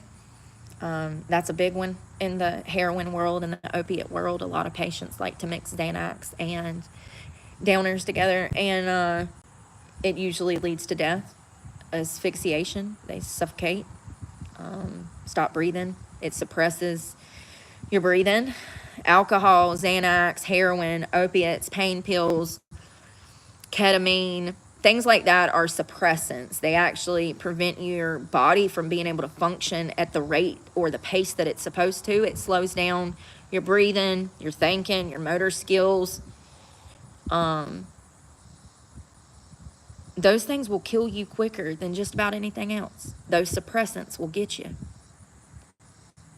And mixing those suppressants together, you're almost in a sense doubling your chances of death, in my opinion. To mix alcohol and Xanax together, you're asking for it. You really want to die. You've had a bad day. Same thing goes with heroin and Xanax. Yeah, for them to give me a Xanax at that hospital, I'll never forgive that. And actually, we'll be circling back to this in about 10 years when I have the money to actually do something about it. Because when I think about it in the long term and what I witnessed, if that's just what I went through, and I was only there for like 7-8 days, and it might have been 10, I can't remember. Because there was 2 or 3 days there at the end that I had to fight for my freaking freedom. I'm talking crazy talk, like crazy talk. Like, I'm going to sue the shit out of you guys. Let me the hell out of here. Like, I come here for help and y'all put me on Xanax. I'm in recovery. I was getting Suboxone while I was in the hospital. They knew that I was in recovery. Yeah, at the very least, I will make it public and continue to cover what I went through and what I witnessed. Because if that's just what I witnessed within a week, there ain't no telling the evil that goes on in that place.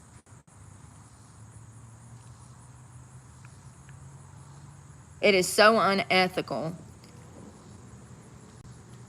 to put someone's recovery on the line.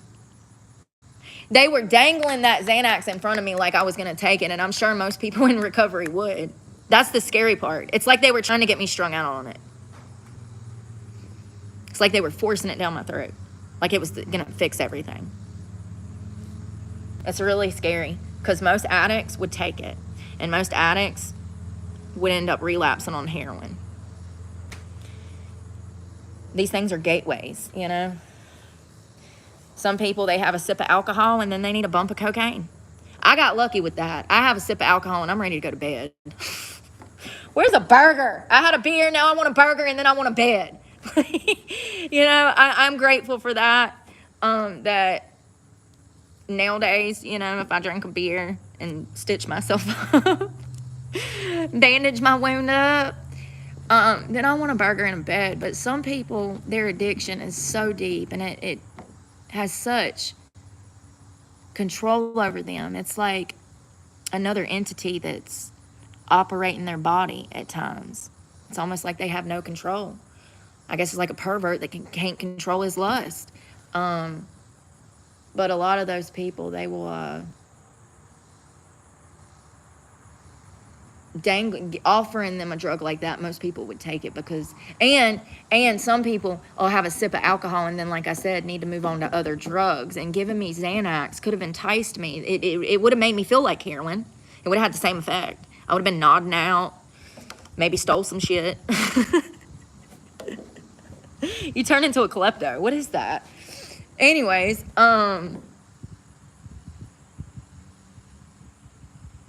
that Xanax could have been, it could have felt so good that it may have made me want to go get high on heroin again, is my point. So them giving me those Xanax actually put my recovery on the line. And like I said, under allergies, it says I'm allergic to some kind of penicillin or moxicillin. It's something like that I'm allergic to. It's just a mild allergy. And it's literally under the allergies. It says Xanax. I literally saw it on the paperwork. So something that's under the allergies you give me is crazy, y'all. I swear to God. They don't give a shit. They don't give a shit. You'll sit there in a room with like 5 doctors that are like doing their residency and then like 2 doctors that have been doing it for a while and then maybe a few nurses. You'll sit there in a room with 12 people. And I could always tell they did not know what the fuck was going on. They did not know what the fuck they were doing. How am I this dumb? And I know that they have no idea what's going on. And they are doctors. Doctors. They went to medical school for 7 to 10 years. It's crazy. Crazy. Absolutely crazy. Nobody knew what was going on that medical unit the entire time I was there. And then the gaslighting over the seizure that I had from the medications that they put me on that clearly states I'm not supposed to have. I mean, just, oh, God, I wish I had a daddy that was rich. I'm not the only one that went through this. There's multiple women. Actually, if you go to UNC Chapel Hill, there, like, I think it would be like behavioral health section. There's tons of reviews. We've been over them before. I've read them on this channel. There's video on it. There's tons of reviews of other patients talking about how they were victimized by this hospital. You know, that's the same hospital that I went to when I was like 4 or 5. They have been seeing me since I was a child. They're the ones that have more medical files and information on my history, my upbringing, all of the trauma I've been through, all of the abuse, but they were not able to recognize a case of CPTSD. Their first plan of action was to put me on 5 different medications the first day I was there, against prior medical orders. It says allergies. Not to mention, I had already said I'm on recovery because I brought my Suboxone with me. Gotta have my Suboxone. So, you know, they literally didn't listen to anything. They did not call. Stephanie didn't even know where I was. She thought someone had kidnapped me. My therapist. She did. She's like, I've been so worried. She's like, I didn't know. She's like, I know you don't get in trouble, but I didn't know if you've been arrested or... Like, no, girl, I've been stuck in a fucking hospital.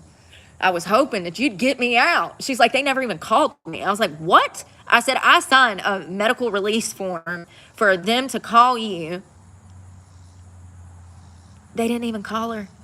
That's my primary psychologist, my primary therapist that I was seeing every week. It's crazy. Still see her. I see her about twice a month. So I think once last month. I need to get my shit together. Didn't even call her. Didn't even request any medical information, current, past. crazy. It's absolutely crazy.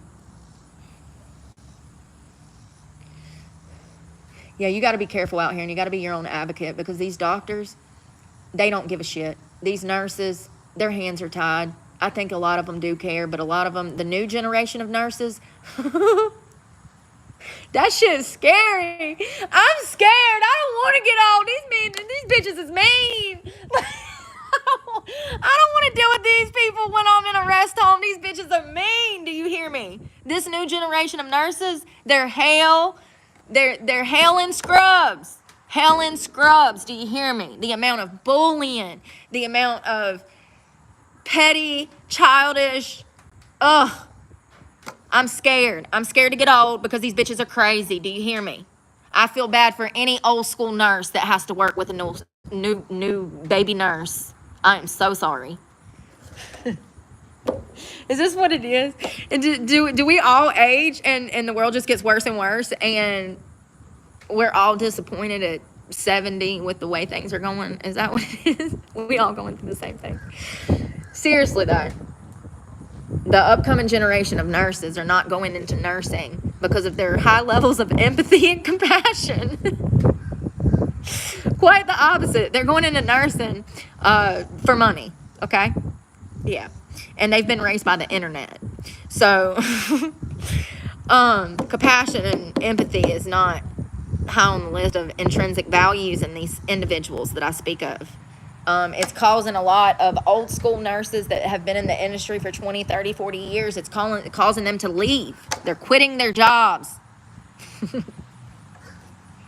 I think I also read somewhere that they were promiscuous. Oh, that's what it was. Yeah, it said it was the most promiscuous industry, nurses. What are the chances that nurses who know all of the health risks that come with STDs and promiscuity, what are the chances that they're the most, yeah.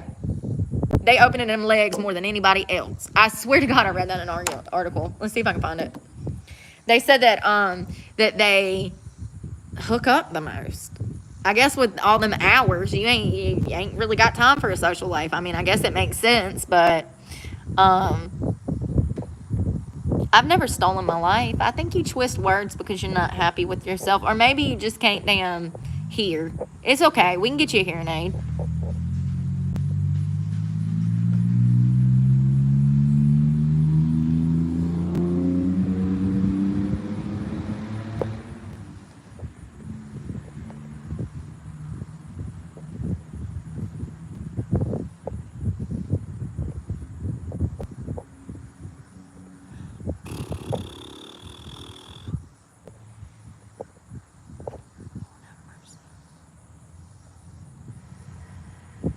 Yes, Ada! Shut your front door. Shut your mouth. Listen. Not only that, yes, uppers. They work long hours. I'm not saying they should be doing drugs on a shift. But yes, in recent years, there's been lots of nurses arrested for stealing medications, uppers, opiates. And you know what's crazy? There was a case that I was talking about last weekend of a girl named Monica that killed herself in a house down here. They found her body in Pine Hall, and she was a nurse. And she had recently it didn't make sense why she was out here and killed her. Who drives 200 miles to commit suicide? Let me tell you, not many people. It's really rare, actually. Most people that commit suicide do it in a dwelling, their home, their office, their car, somewhere they're comfortable outside where they have history. It's so rare for someone to drive 200 miles to an abandoned house when they own a house. She had a home, a career. It's weird. This girl named Monica, she drove out here from like Asheville, Asheboro, 200 miles, found an abandoned house here in this little backwoods country town that I'm in, and she killed herself, allegedly. It's really weird. Anyways, my point is that she was a nurse, and she was recently arrested and had pending charges, allegedly, for stealing prescription drugs from her job. And while we were looking into this, we noticed that Monica had some pretty significant physical changes in recent years. She initially looked like a real girl next door type of girl, and then like the picture beside it, it looked like she had been rode hard and hung up wet, you know? Like, So, I don't know. I mean, I should have asked those cops the other day about that. When my clothes were hostage in the laundromat, I should have been like, hey, do you know this Monica girl? Do you know what happened? Do you think that that was because she was facing these pending charges and her career was about to implode? Because, you know, they would have taken her medical license or her license to be an RN or whatever. I don't know all them numbers and letters, honey. I just know what I know. They would have suspended her license for stealing prescription narcotics from her workplace. Okay, it would have probably messed up her career pretty significantly. And then if she in fact actually had a drug problem as well, which I would, you know, in my opinion, she probably did. I think that that's probably why she was out here. I don't know. You know, I should have asked those cops. I've got like 15 questions. Why was she here? Who drives to an abandoned house to off themselves? I later found out that she did, in fact, have a friend out here that she was meeting. I could not confirm if that was male or female. Was it some drug dealer she was coming to buy drugs off of? Was it some John that she was coming to screw? Was it some girl that she was coming to do drugs with? Like, I don't know. This is what I hate about the media and about the way that things are reported today. It's like we don't get clear answers anymore. We don't know the full picture. And there's more to Monica's death than a suicide, whether it's a secret drug addiction that led to criminal charges, that led to her spiraling out of control in fear of losing everything. She did have children as well, so she had a lot on the line at the time that she was allegedly facing these charges. I don't know. Did she take too many drugs? And, you know, listen, I do think that people can get to a point where they black out off of these things that they accidentally kill themselves. And let me explain.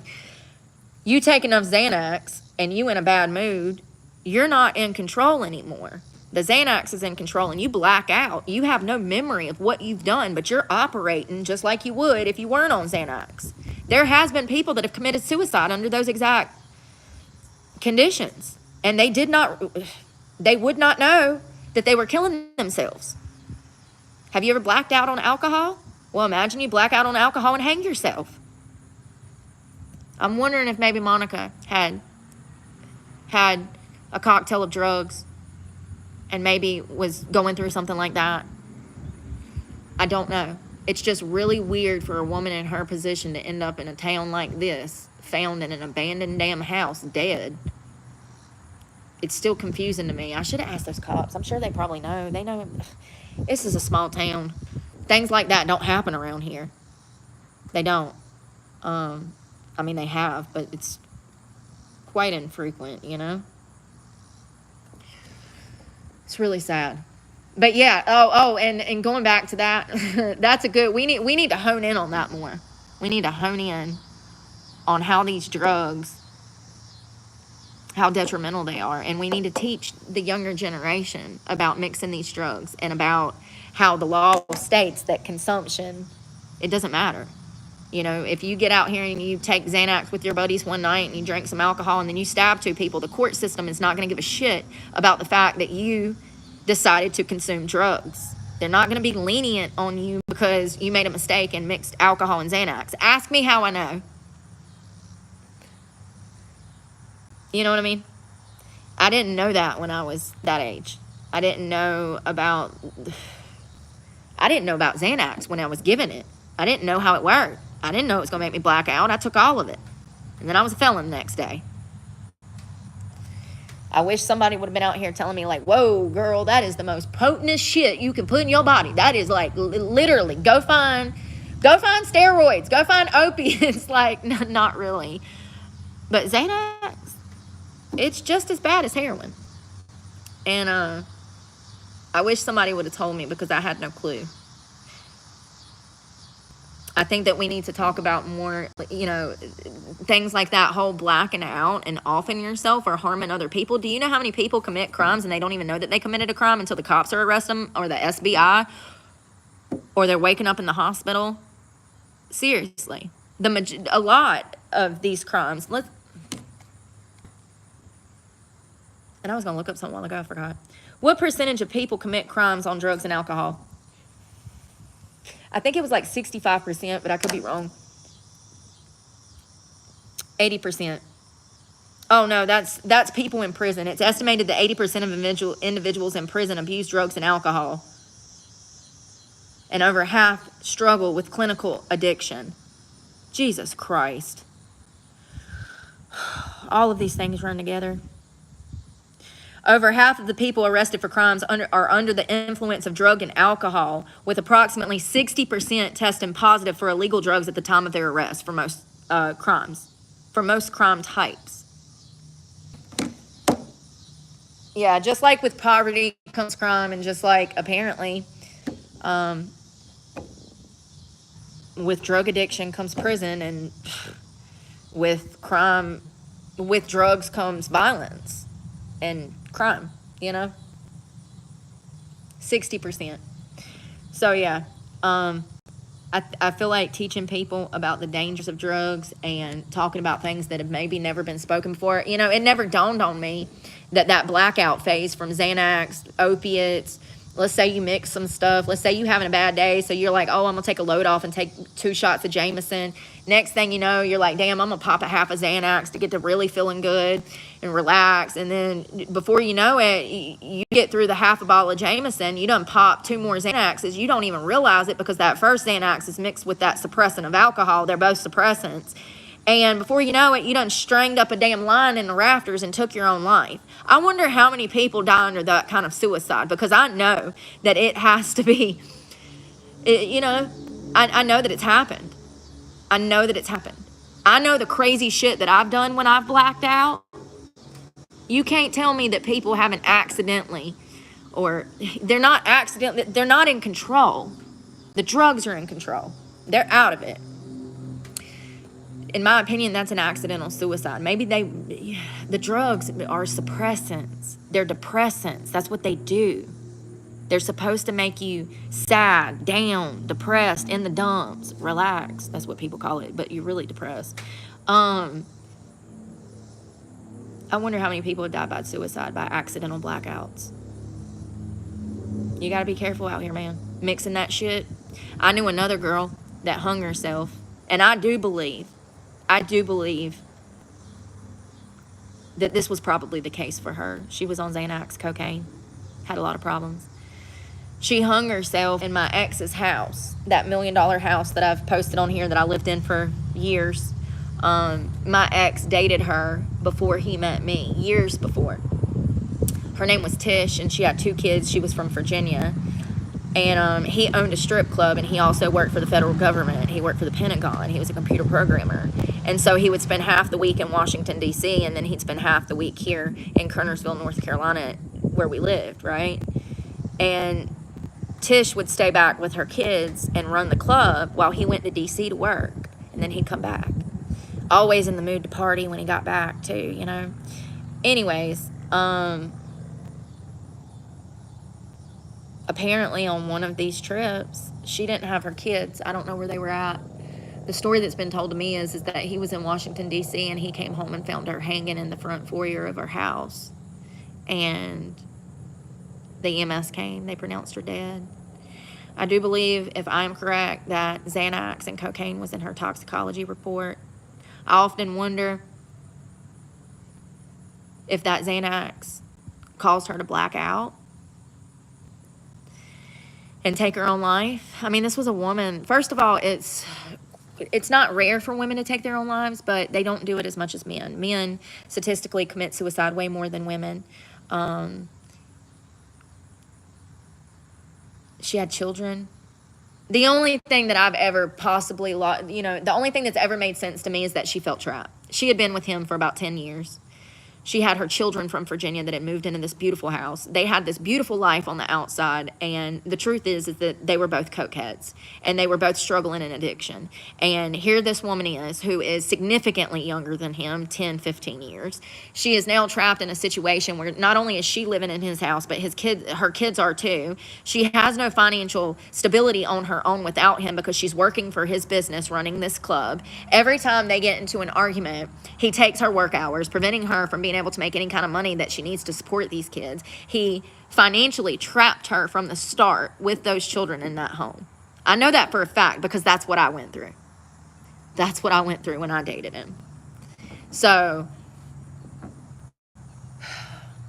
the only thing that's logical to me is that she probably felt trapped. She didn't see a way out. She didn't want to go crawling back to Virginia. To her, she didn't come from much. She grew up in a crappy little town that, where drugs and crime were rampant and people were creeps, and, she didn't come from much.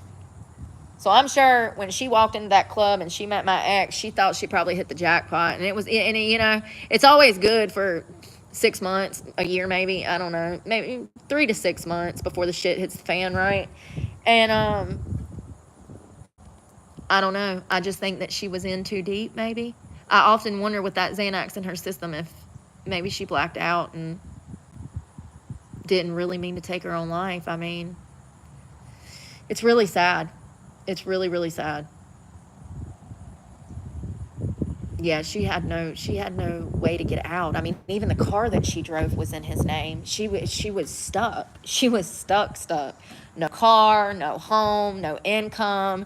I mean, he had her exactly where he wanted her, the exact place that he would put me in. This is what these type of narcissists with money do. Rich people, the Epsteins and Trumps of the world. This is the way that they treat women, like property. And that's exactly, in my opinion, what led to her death. I mean, it's sad.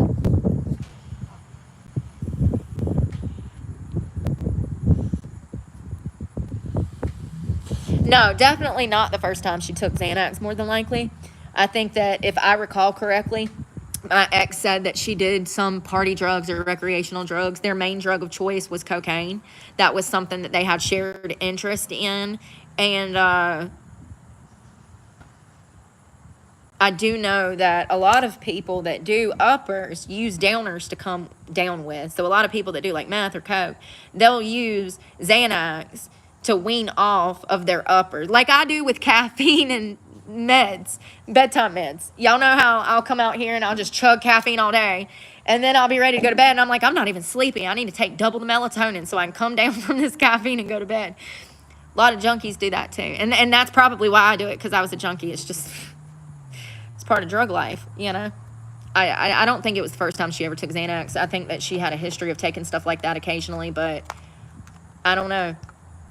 I know that it was a pretty significant event around here. Years later, the officers that found her, the first responders that found her hanging, I met them, and they talked about, they had to come to a domestic disturbance over at our house, and he was waving a gun around, and I'm fighting him, and it was bad. And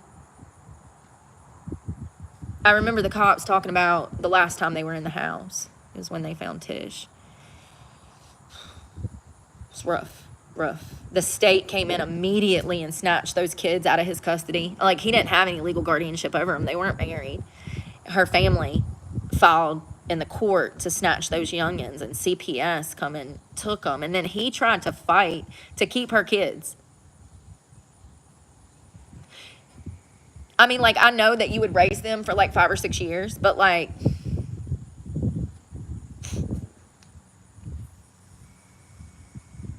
and he would only want those kids to look good to the public, so he could parade them around and be like, oh, look how great of a guy I am. Yeah, my girlfriend killed herself, and these are her kids, and they're not even mine, and I take care of them. That's the type of man. That's what narcissists do. They're always looking for a pat on the back, like their ego is what runs them, their pride.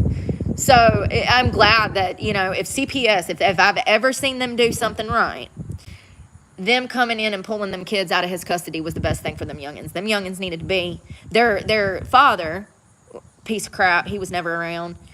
Her family, not the best. However, I do believe that those children are now with her mother. So that's probably the best thing that could have happened for them, even though, here's the thing.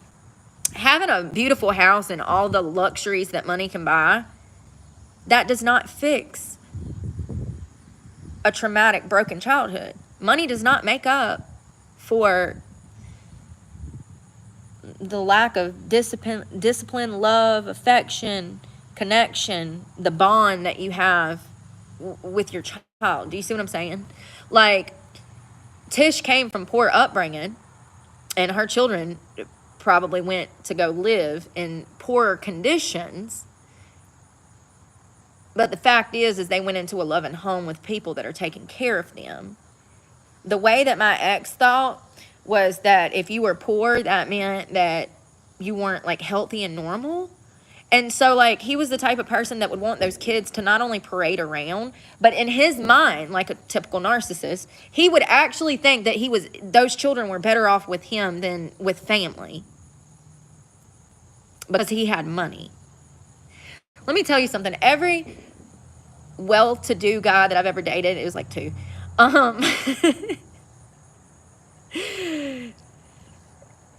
both of them had the same view on poverty that is so disturbing to me. And one of these people actually had 2 children that they were raising, and I could tell how their opinion of poor people was imprinting on their children. It was crazy. These things are absolutely passed down. Racism, hate, sexual perversion, trauma, bad behavioral patterns, abuse, all of that stuff is passed down. It's learned behavior. I'm telling you right now.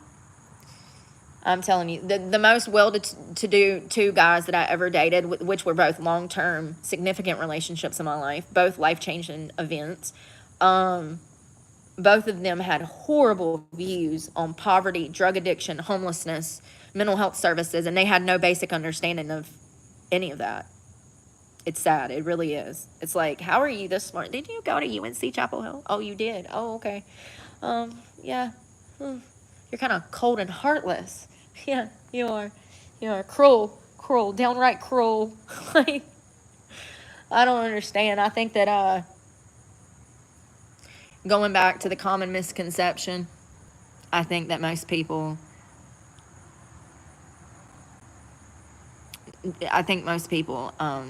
are under misconceptions about why people end up homeless or struggling in addiction or going through mental health problems. I think that there needs to be more awareness brought to these situations, y'all. Really do. Because in my experience, like I said, a lot of people I meet, they don't even have a baseline of understanding of these things. That's disturbing because most of these things we've had around for a while. You know, anxiety, depression, it's been talked about, studied. We should have all the solutions by now. It's been damn a century. Seriously. Damn. Y'all, it's been such a beautiful day. Such a beautiful day. I'm not a bot. Me neither. At least not a robot. It's been such a beautiful day. I can't believe how bad I was feeling earlier. I think I took too much magnesium, and I think I've been eating a lot of crap. I really need to hone in on a cleaner diet this week. Definitely. Good day to you. Good day to you.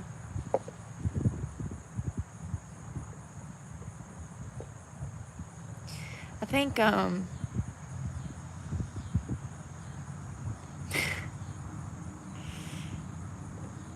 Mama thick thighs. Save up enough money to go to therapy and fix it. Hey, John.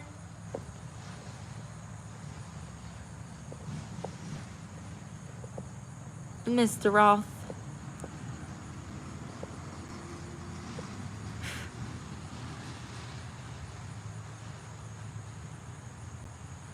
Oh, I know what went on in her life behind closed doors because I had to relive the same thing. These type of narcissistic abusers, they have the same MO and behavioral patterns with everybody that they date. They alienate from family. They isolate from friends and family. And then it's about power and control. It's about making sure that you're at their beck and call. And you can't do anything unless you have them. And they set these dominoes up to make sure that you have to depend on them. I know exactly what she went through. I didn't need to be there because I lived it after she died. It didn't take me but a few years to be in the same position. I mean, I wanted to die. I wanted to die living in $1 million house. I wanted to die. Shopping trips, vacations, all the drugs I want. No worry really about money. I wanted to die. So I don't, you know, I know exactly what she went through. I know exactly what she went through. That was the one that was when I got clean. I was either going to die there in that relationship with unlimited access to money and drugs. It would have only been a matter of time. Or I was going to get clean and live. And I got clean and lived. And now I'm homeless. Love that for me. Hey, that's a success story that doesn't make anybody want to get clean. Oh, God. Hey, I'm Brooke. I was a heroin addict over a half a decade ago. Since I got clean, my life has imploded. I've lost all my land, all my property, all my cars. I only had one. But seriously, it definitely don't encourage people to get sober. And I'm sorry, but you know what? If I can do this knowing good and well that it's going to lead to me being homeless and losing everything, then you can do it with, added resources that I don't have. Look at it that way. Maybe not you, but you know what I mean. I know you ain't on drugs, but maybe some of y'all. Oh, God, listen, we watch and we don't judge around here. So if you are, listen, that's your business, not mine. I would just encourage you, as my sister or brother in Christ, to get clean, because God wants better for you. But oh, that's funny. I said that like I was serious, like I knew that y'all wasn't damn smoking magic mushrooms for lunch. And truth is, I don't know. No, I think most of my followers, the good ones, the ones that actually care, they're sober. And they know I am too, and I'm grateful for them. But then you got a whole subcategory that's strung out of their mind over here projecting, Homeless shelter. There ain't no shelter around here. 69. Congratulations, Sandtown. That's something to be proud of, girl. You making it. And I think, is that a girl? I don't know. Sorry. I guess it don't really matter, but that's something to be proud of. 69. I know I don't have my makeup anymore, Crystal. It's in storage. It sucks. I don't have none of my stuff. My weights, none of that. Sucks. I'm strung out on love. That's good. I mean, love is good. It's better than hate. Love is, yeah, we need more love. We do. We need more love. Yesterday, everything was great. Everybody was so nice yesterday. We've been kind of lazy today.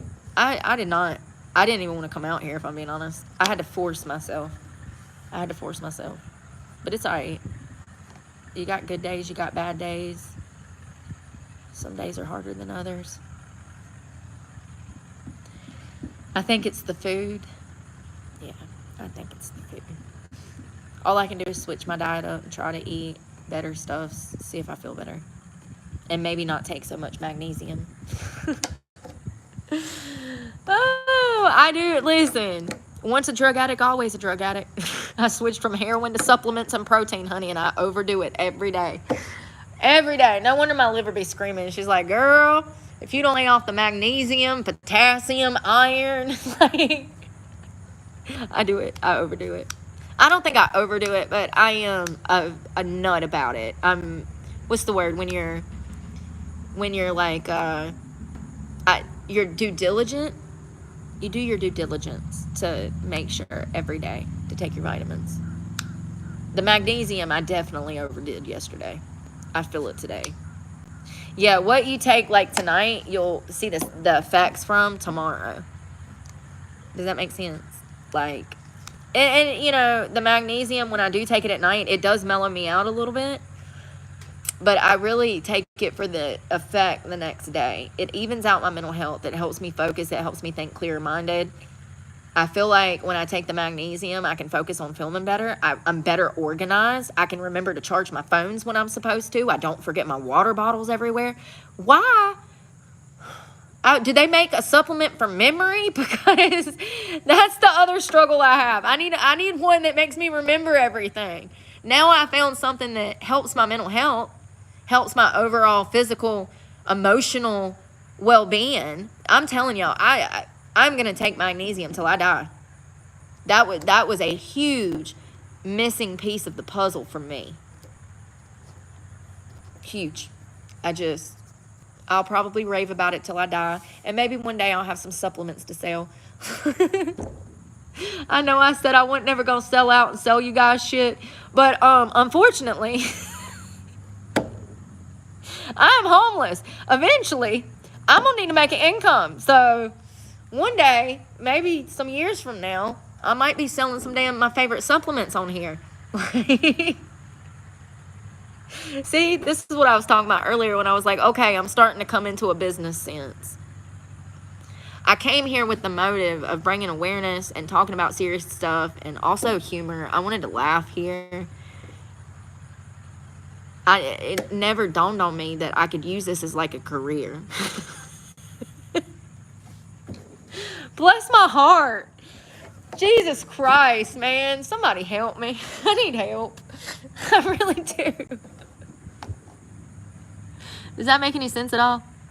Now I'm starting to understand the business and how to use this to help better position myself for maybe a career, you know, or an actual career. Like, do you see what I'm saying? I'm starting to come into my business sense a little more and starting to understand the game a little more. And it sucks because I hate games. I hate this damn, the workplace drama.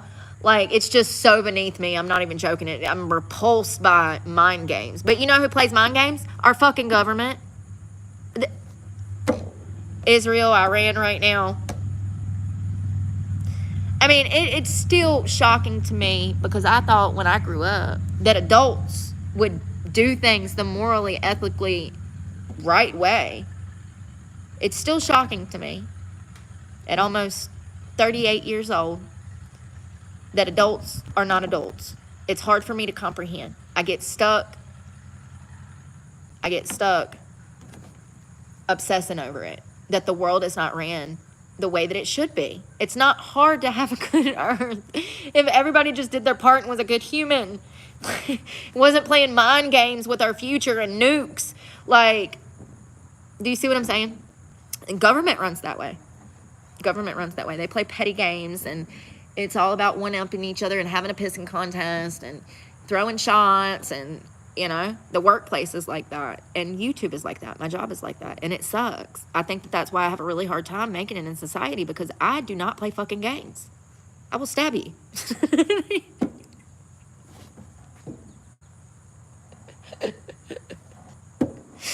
I'm just saying that when people start playing games, it makes me angry. Ain't nobody got time for that. I would just rather eliminate you and go on with the rest of my day. I don't understand why people can't just be logical, rational, operate on fact instead of emotion, put their feelings aside for the better good of everybody. Imagine how great the world would be. That's all I'm saying. It's hard for me. And that's why they think I got a little bit of autism.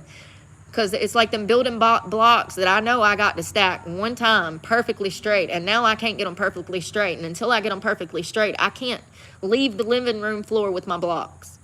You know what I mean?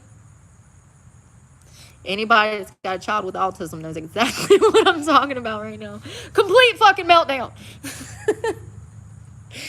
You try to pull him away from those blocks and it's going to be hell all day. All day. Yeah, but I get stuck and frustrated on why the world doesn't operate and like it should. Imagine how easy it would be if everybody just had the basic understanding that we all had to work together for the better good of everybody. I don't know if we'll ever get there.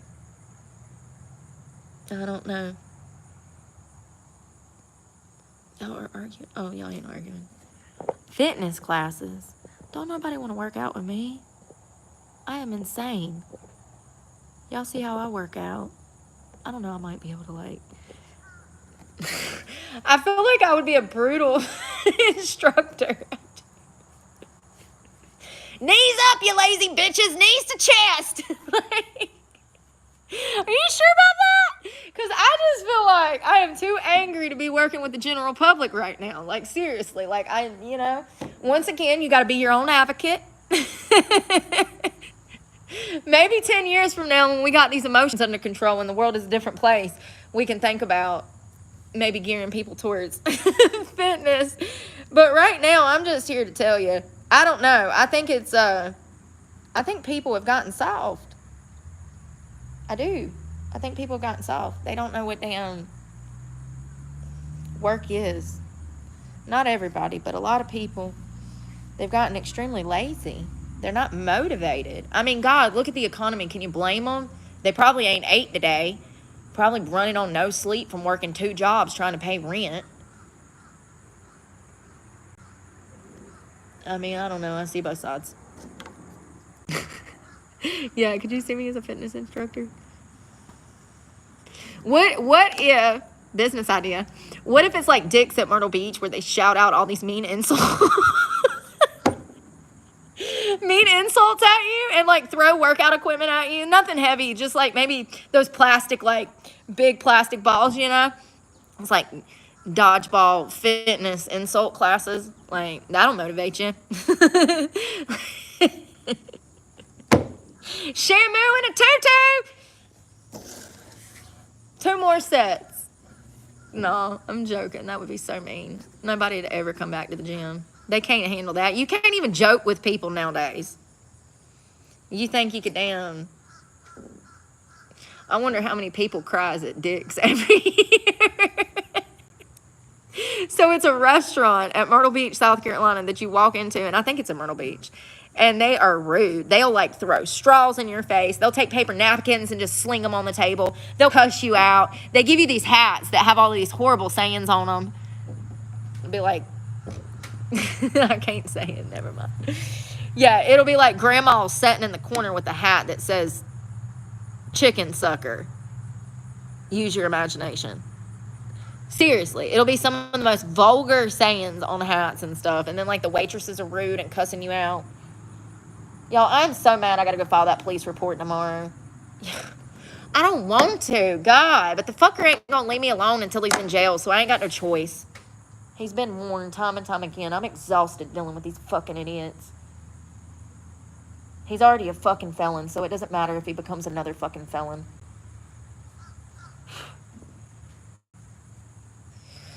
I don't even know what made me think of that, but yeah.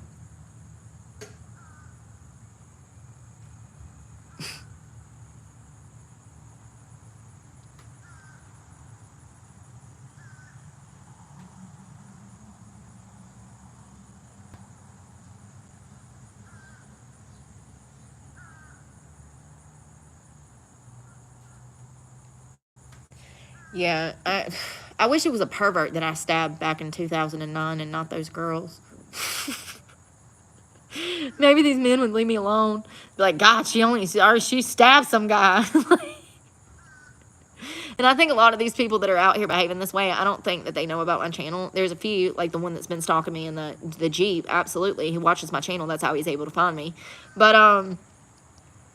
I think a lot of the random ones, like the biscuit guy looking for a biscuit, I don't think he knows about my channel, as well as like the old man that sat down on me. All of this is, listen at this. It's just one after another. Jesus Christ. Like the old man that tried to sit down and grope me at the laundromat last week. Highly doubt he's ever seen my channel, but I might be wrong. I guess it wouldn't do me no good if I would have stabbed a pervert back then, because half of these people that are popping their heads out behind damn brick walls to creep on me, they don't know my channel. A few of them do, though. I've had, probably 3 dozen in the past 2 years that saw my channel, knew me, knew my truck, and just would come out and creep.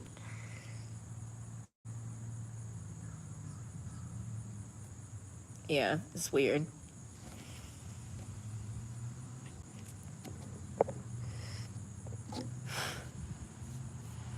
Y'all, I'm about to run for the evening. I'm hungry. I'm gonna have to bicycle and get some food. Dick's Last Resort, is that what it's called?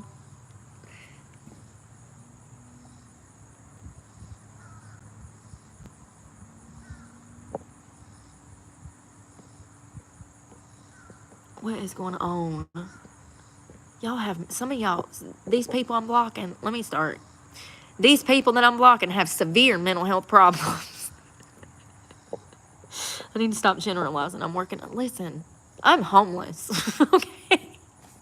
The fact that I even say I need to work on this, I'm doing better than society, because when's the last time you heard anybody say, oh God, I need to work on that? Shut up. Don't you come over here with that shit. Don't come over here. Oh God. That's why they bring the past up, though. Let me be clear. That's why they bring the past up. Because they know that you're focused on change, doing good, making moves, and they bring the past up to prevent you from doing that. People are jealous of people that change. They are. They are. They absolutely are. People that are capable of changing other people that lack the motivation or the initiative or, I don't know, the will, the strength, I don't know. They literally have a problem with people who change. Like, it bothers them. Like, and here's the thing, the crazy thing is that we all have free will. You can change too.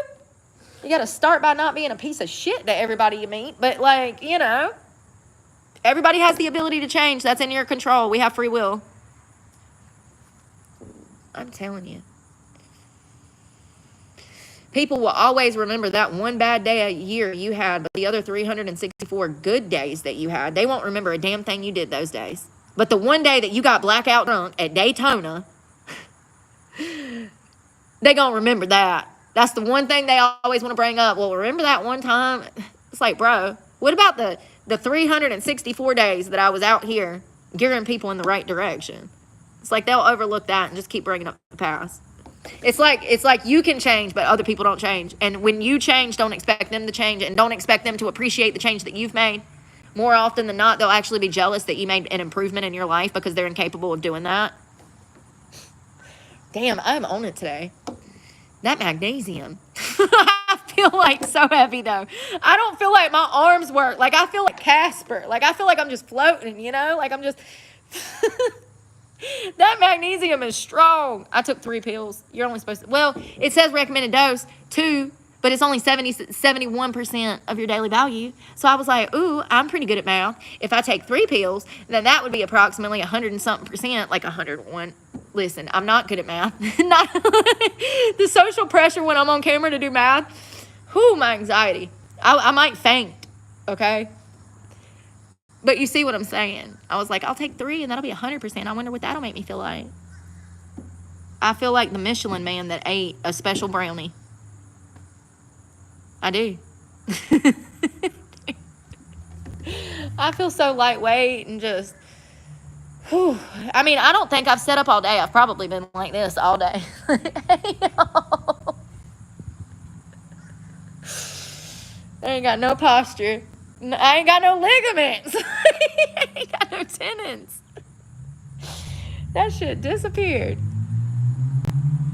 Yeah, that's funny. I am a little sunburnt. I also did like 20 miles yesterday on the bike. It ain't been that hot. Usually when it's hot, I'll feel really lethargic because, you know, you're dehydrated, you're in the sun, it's a lot. I feel for it. You know, being out here on the streets has definitely made me have more compassion for blue-collar workers. And y'all know that I've always supported blue-collar workers on this channel. But it's made me, I guess, it's gave me insight into how much they go through out here in these elements. Like roofers being out here on these blacktop roofs in the summer. My eyes are burnt. Their eyes are burnt, you know, dehydrated, stuff like that. Concrete, out here in the heat, doing road work in this sun all day. My eyes are burnt, so I know their eyes are burnt. You know, I just have I guess being out in the elements, I have a new respect or more appreciation for an industry that I already appreciate. They're the people that keep America running. Literally, electricity, water, okay, plumbing, okay, a roof over your head that was built by a blue-collar worker. Everything that you eat on a truck it came on a truck from a blue-collar worker that came off of a boat with a blue-collar worker. Like, you know, they're literally the spine and backbone of America. But yeah, being out here in this shit, this ain't no joke. the elements. My lips are even burnt. Yeah, it tells sometimes. Hey, Andrew. Yeah, I know. I got on a patch. No, I don't. The patch is gone. Where did it go? I had a patch. They don't stick. That's why I'm vaping. It's not even my fault. If they made products worth a darn, I'm telling you, I'm going to get me a damn duct tape. That's where I'm at. You think it'll hold it on my chest? It's going to be a pain in the ass to take off. It's okay. I've been doing that all week. We'll be fine. Seriously, I'm going to get some duct tape. What happens is you start to perspire, you start to sweat, and it gets under the patch, and it lifts the patch off your skin. They are not good for anyone that has a physical life like me. They're horrible for somebody that's outside in these elements. They just fall off, and they're so expensive. It was $90 for 2 boxes. And they're being wasted. The past 2 days, they've been wasted. I've been having to vape because they're not sticking. And I don't know what to do. I mean, I guess I could try to put it somewhere else. But my chest, it's really the best place to put it, like under my bra so that it'll stick and kind of hold it down. Even on my arm, I feel like it would come off. I don't know.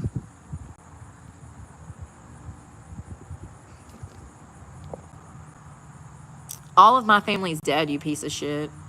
Bye. God. Hey, Steel City. People are rude. They hate themselves.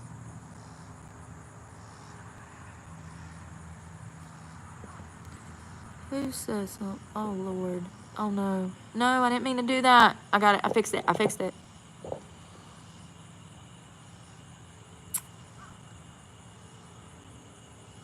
Stick it to your buns. No joke. Really? Like your butt cheek? Like, oh, I wonder about, like, right here on your back. Like you're like, where you're close to the spine. Y'all know it's a full moon. Oh, it was a full moon last night. Damn. Huh. I believe you. Best places to put nicotine patches. It says the arms, the chest, upper arm, chest, shoulder, or back. Damn. Maybe I'll try that. Avoid areas with irritation, oil, or hair.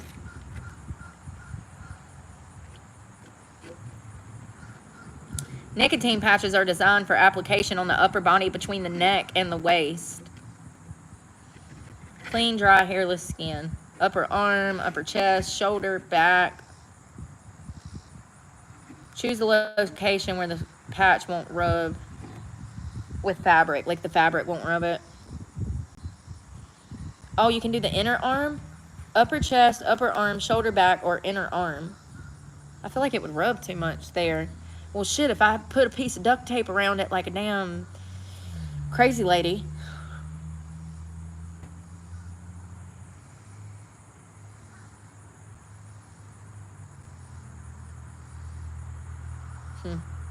I don't know. It sucks because they're expensive and they fall off. They really do. I did that cold turkey. Good for you. I wish I could. I'd kill people. They'd have me in the damn jail before damn 7 p.m. At least I know that, though. Yeah, I would not recommend starting a weight loss journey and a quit smoking journey at the same time. You need to pick a struggle first. Don't do both at the same time. I've done that before and I like to went insane. Oh, God. Sometimes you need vices to get you through as long as it's not, you know, completely detrimental. I feel like nicotine is a smart drug, first of all. Second of all, it is detrimental to your health. It does cause cancer. But if you have to use that to get you through so that you're not darn smoking crack, then so be it. I think that nicotine is a much better option than smoking meth. You know, like, to each their own, you know.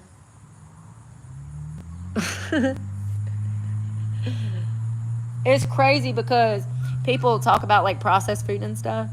I mean, about smoking, but they eat processed food. There's been studies done that food is 10 times worse than them cigarettes. But the majority of civilization does not know this. Why? Because they don't put out real information. They don't want you to know the truth because they want you depressed, sick, and getting more fast food, honey. Yes, processed food. It's just as bad as cigarettes. Heart disease, cholesterol, diabetes, high blood pressure. I mean, you know, and that's other stuff that's, you know, added. That's just an added bonus, you know. At least with cigarettes, it's just going to be lung cancer. No, I'm sure it causes all kinds of cancer. It's a carcinogen, right? Is that what they call it? Listen, I don't know the periodic table of elements, okay? I don't even know if that's on there. Oh, you know what I mean. That's cancer causing properties.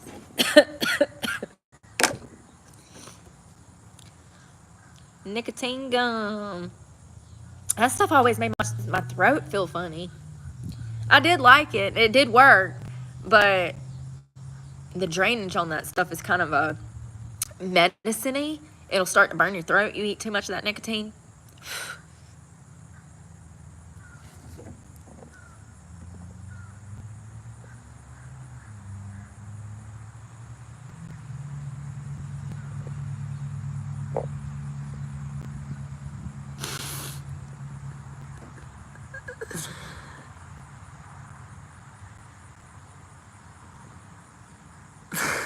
These people are wild today. Hey, Vogel. I've seen those. I had one of the Zens one time. I did try it. I don't remember. It's not that I didn't like it. I think that those pouches are a little inconvenient for me because, you know, you got to spit and stuff.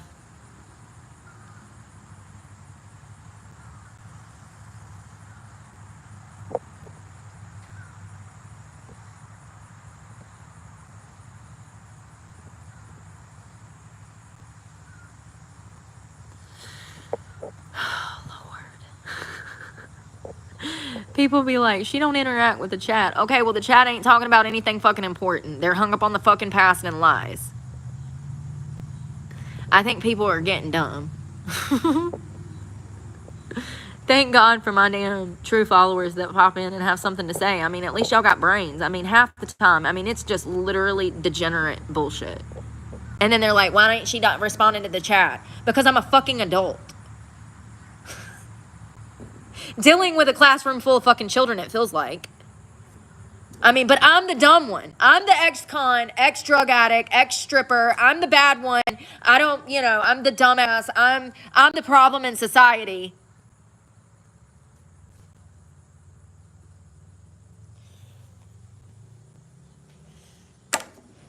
But at the same time, I'm the only one out here talking about, well, other conservative people, but I'm talking about in this chat right now, and as far as like my haters, I'm the only one that's out here talking about things of importance, bringing awareness to social situations, trying to spread awareness through my own story.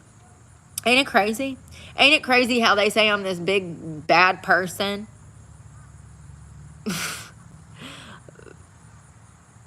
But, you know, I care about humanity and civilization and a better tomorrow than most. Ain't it crazy? I mean, it really is. The contradiction there, this... Yeah, it's crazy. She doesn't interact with the chat. Yeah, because I'm not here for you.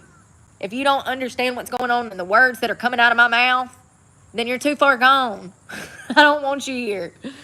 Like, you're going to prevent me from being able to actually reach somebody that gets it, you know? It's crazy. Asking questions we've already answered a million times. You're absolutely right, Nancy. And that's what I'm saying. It's trolls. They're coming back to try to make me explain this story over again to prevent me from reaching people and from being able to talk about things that matter.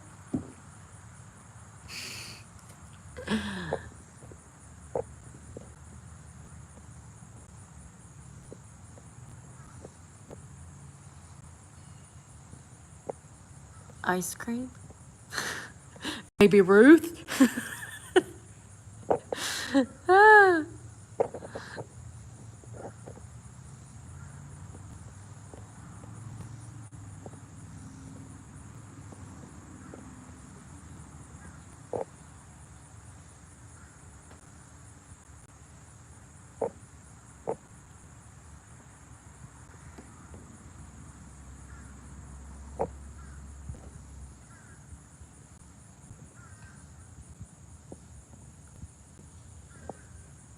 Y'all hear that bird behind me?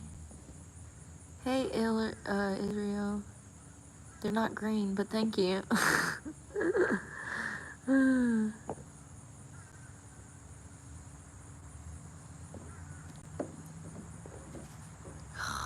I hate these buttons. Absolutely hate these buttons, you know?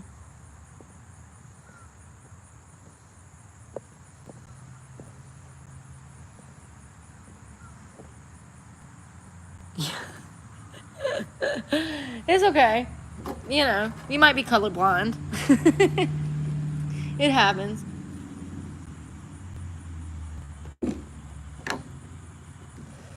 I'm hungry, y'all, and I don't know what I want. I know I got some tuna. Oh, I got a snack.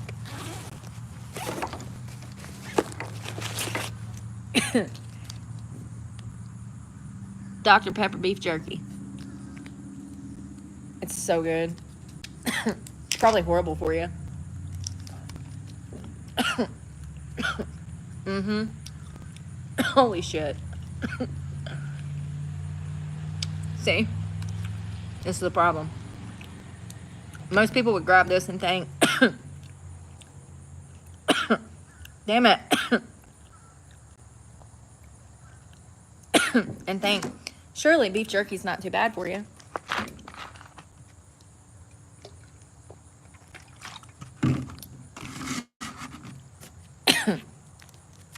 It tastes like Dr. Pepper. But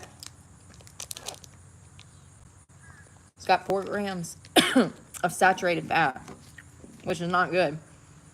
It's like 20% of your daily values.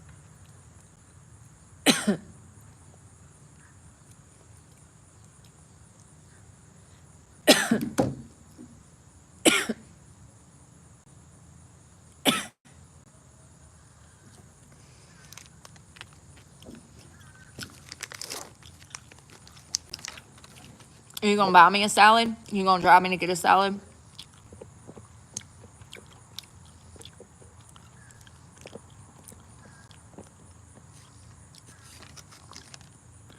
Oh, they are, Roscoe. Healing up pretty well. It's still raw. I did a good job. I need to get that Band-Aid stuff off. I don't have any peroxide or alcohol or anything like that, so I've been having to scrub it off the back of my hands. Ow. My phone's about to die. 10%. Damn.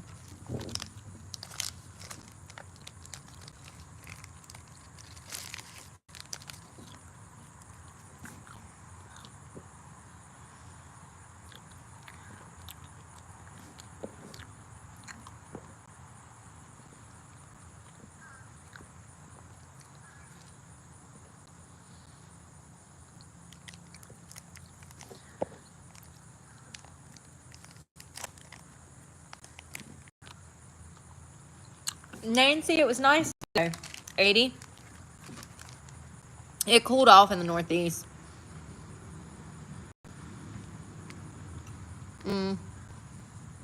Let's see. Damn it. Yeah, this thing is so good. It's so bad. You would think that beef jerky, oh, it's healthy. It's just dried meat, cured meat. You got to be careful.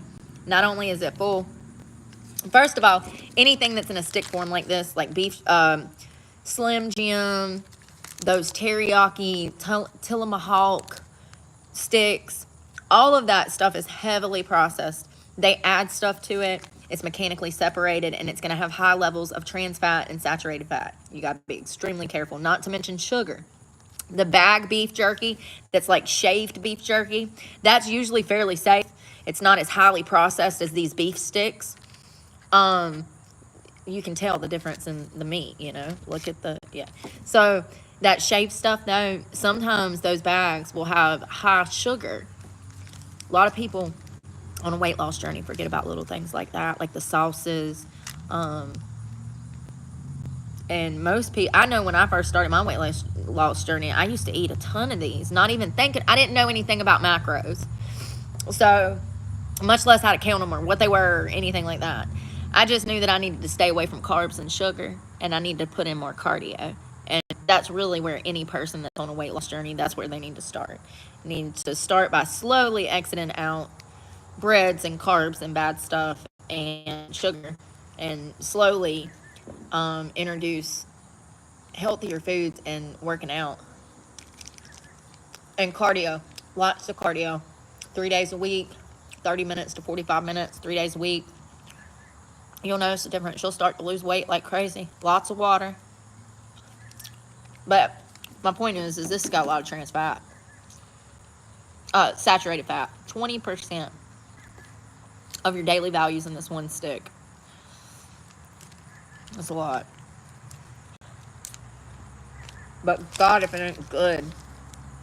Dr. Pepper, Jack Link's Wild. Dollar Tree. Oh, I forgot. What did I tell you? See how my ADHD?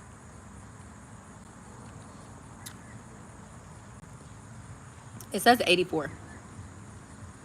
It ain't bad. It feels good. I'm definitely sunburned. 50% humidity.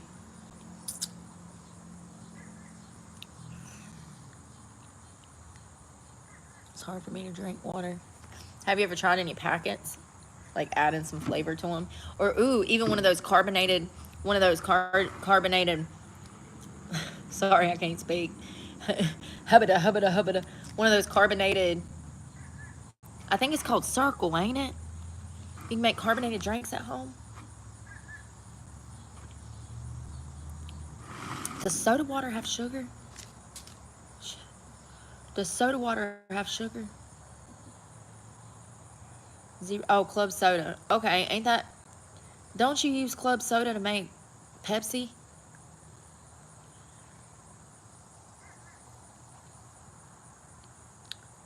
Club soda is carbonated water with added mineral compounds like potassium and sodium.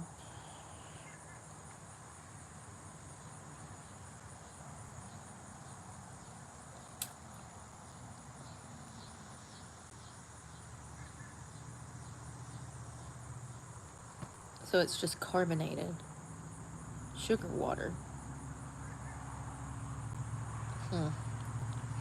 Anyways, yeah, there's got to be a way to make like soda-like drinks at home with some kind of system.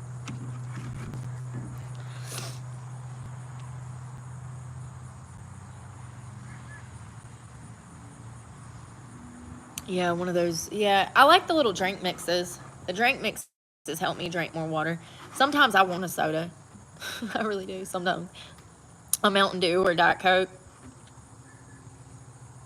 Especially when it was hot 2 weeks ago. It seemed like every time I turned around, I wanted a soda. It's the heat. And then you drink one, and your body's on that sugar then, and now you're craving that sugar, just like you would if you had a hit of heroin. Same thing. Yeah. I bet soda is hard to kick. Oh, y'all, I'm about to run for the night. I gotta go find dinner. I'm probably gonna have to go back the other way. Vitamin water. I think they have quite a bit of sugar. They might have a sugar-free one.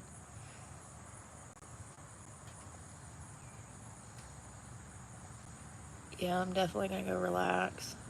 Get some food. My phone's about to die. I forgot. I'm on 7%. I'm glad I didn't lay out there too long because I don't want to damn burn. But I definitely got some sun this week, like Thursday, Friday, and Saturday. It's been cooler, so it's been a lot more bearable to bicycle too. I haven't felt like I was going to completely die. Well, until today. I really think that that's a combination of just probably poor diet and too much magnesium. Yeah. I'm extreme with it. But anyways, we'll talk tomorrow. We're going to hang out. I definitely got to get a bank account, so I got to figure out how I'm going to plan everything this week with filming and then getting everything done with like next to no resources. I really do have a knack for making whatever situation I'm in work. Like, seriously. Like, I'm able to, like, disassociate and come out here and, like, try to work and be positive. I don't get enough credit for that. That's all I'm going to say about that. But I love you guys, and please pray for me. And I'm praying for y'all. And I hope y'all have a good Sunday night. I hope those that are going back to work in the morning, I hope that it's not a hectic, crazy Monday. I hope it's a smooth sailing Monday for you guys. And don't work too hard, because we all know they probably don't pay you enough. So I love you guys, and rest well. And we're going to have a good week. I'm excited for this week. I'm excited. And y'all be safe. And thanks for hanging out. Have a good night. Bye, Nancy. Oh, thank you, Christ Life. Bye, y'all. Be safe.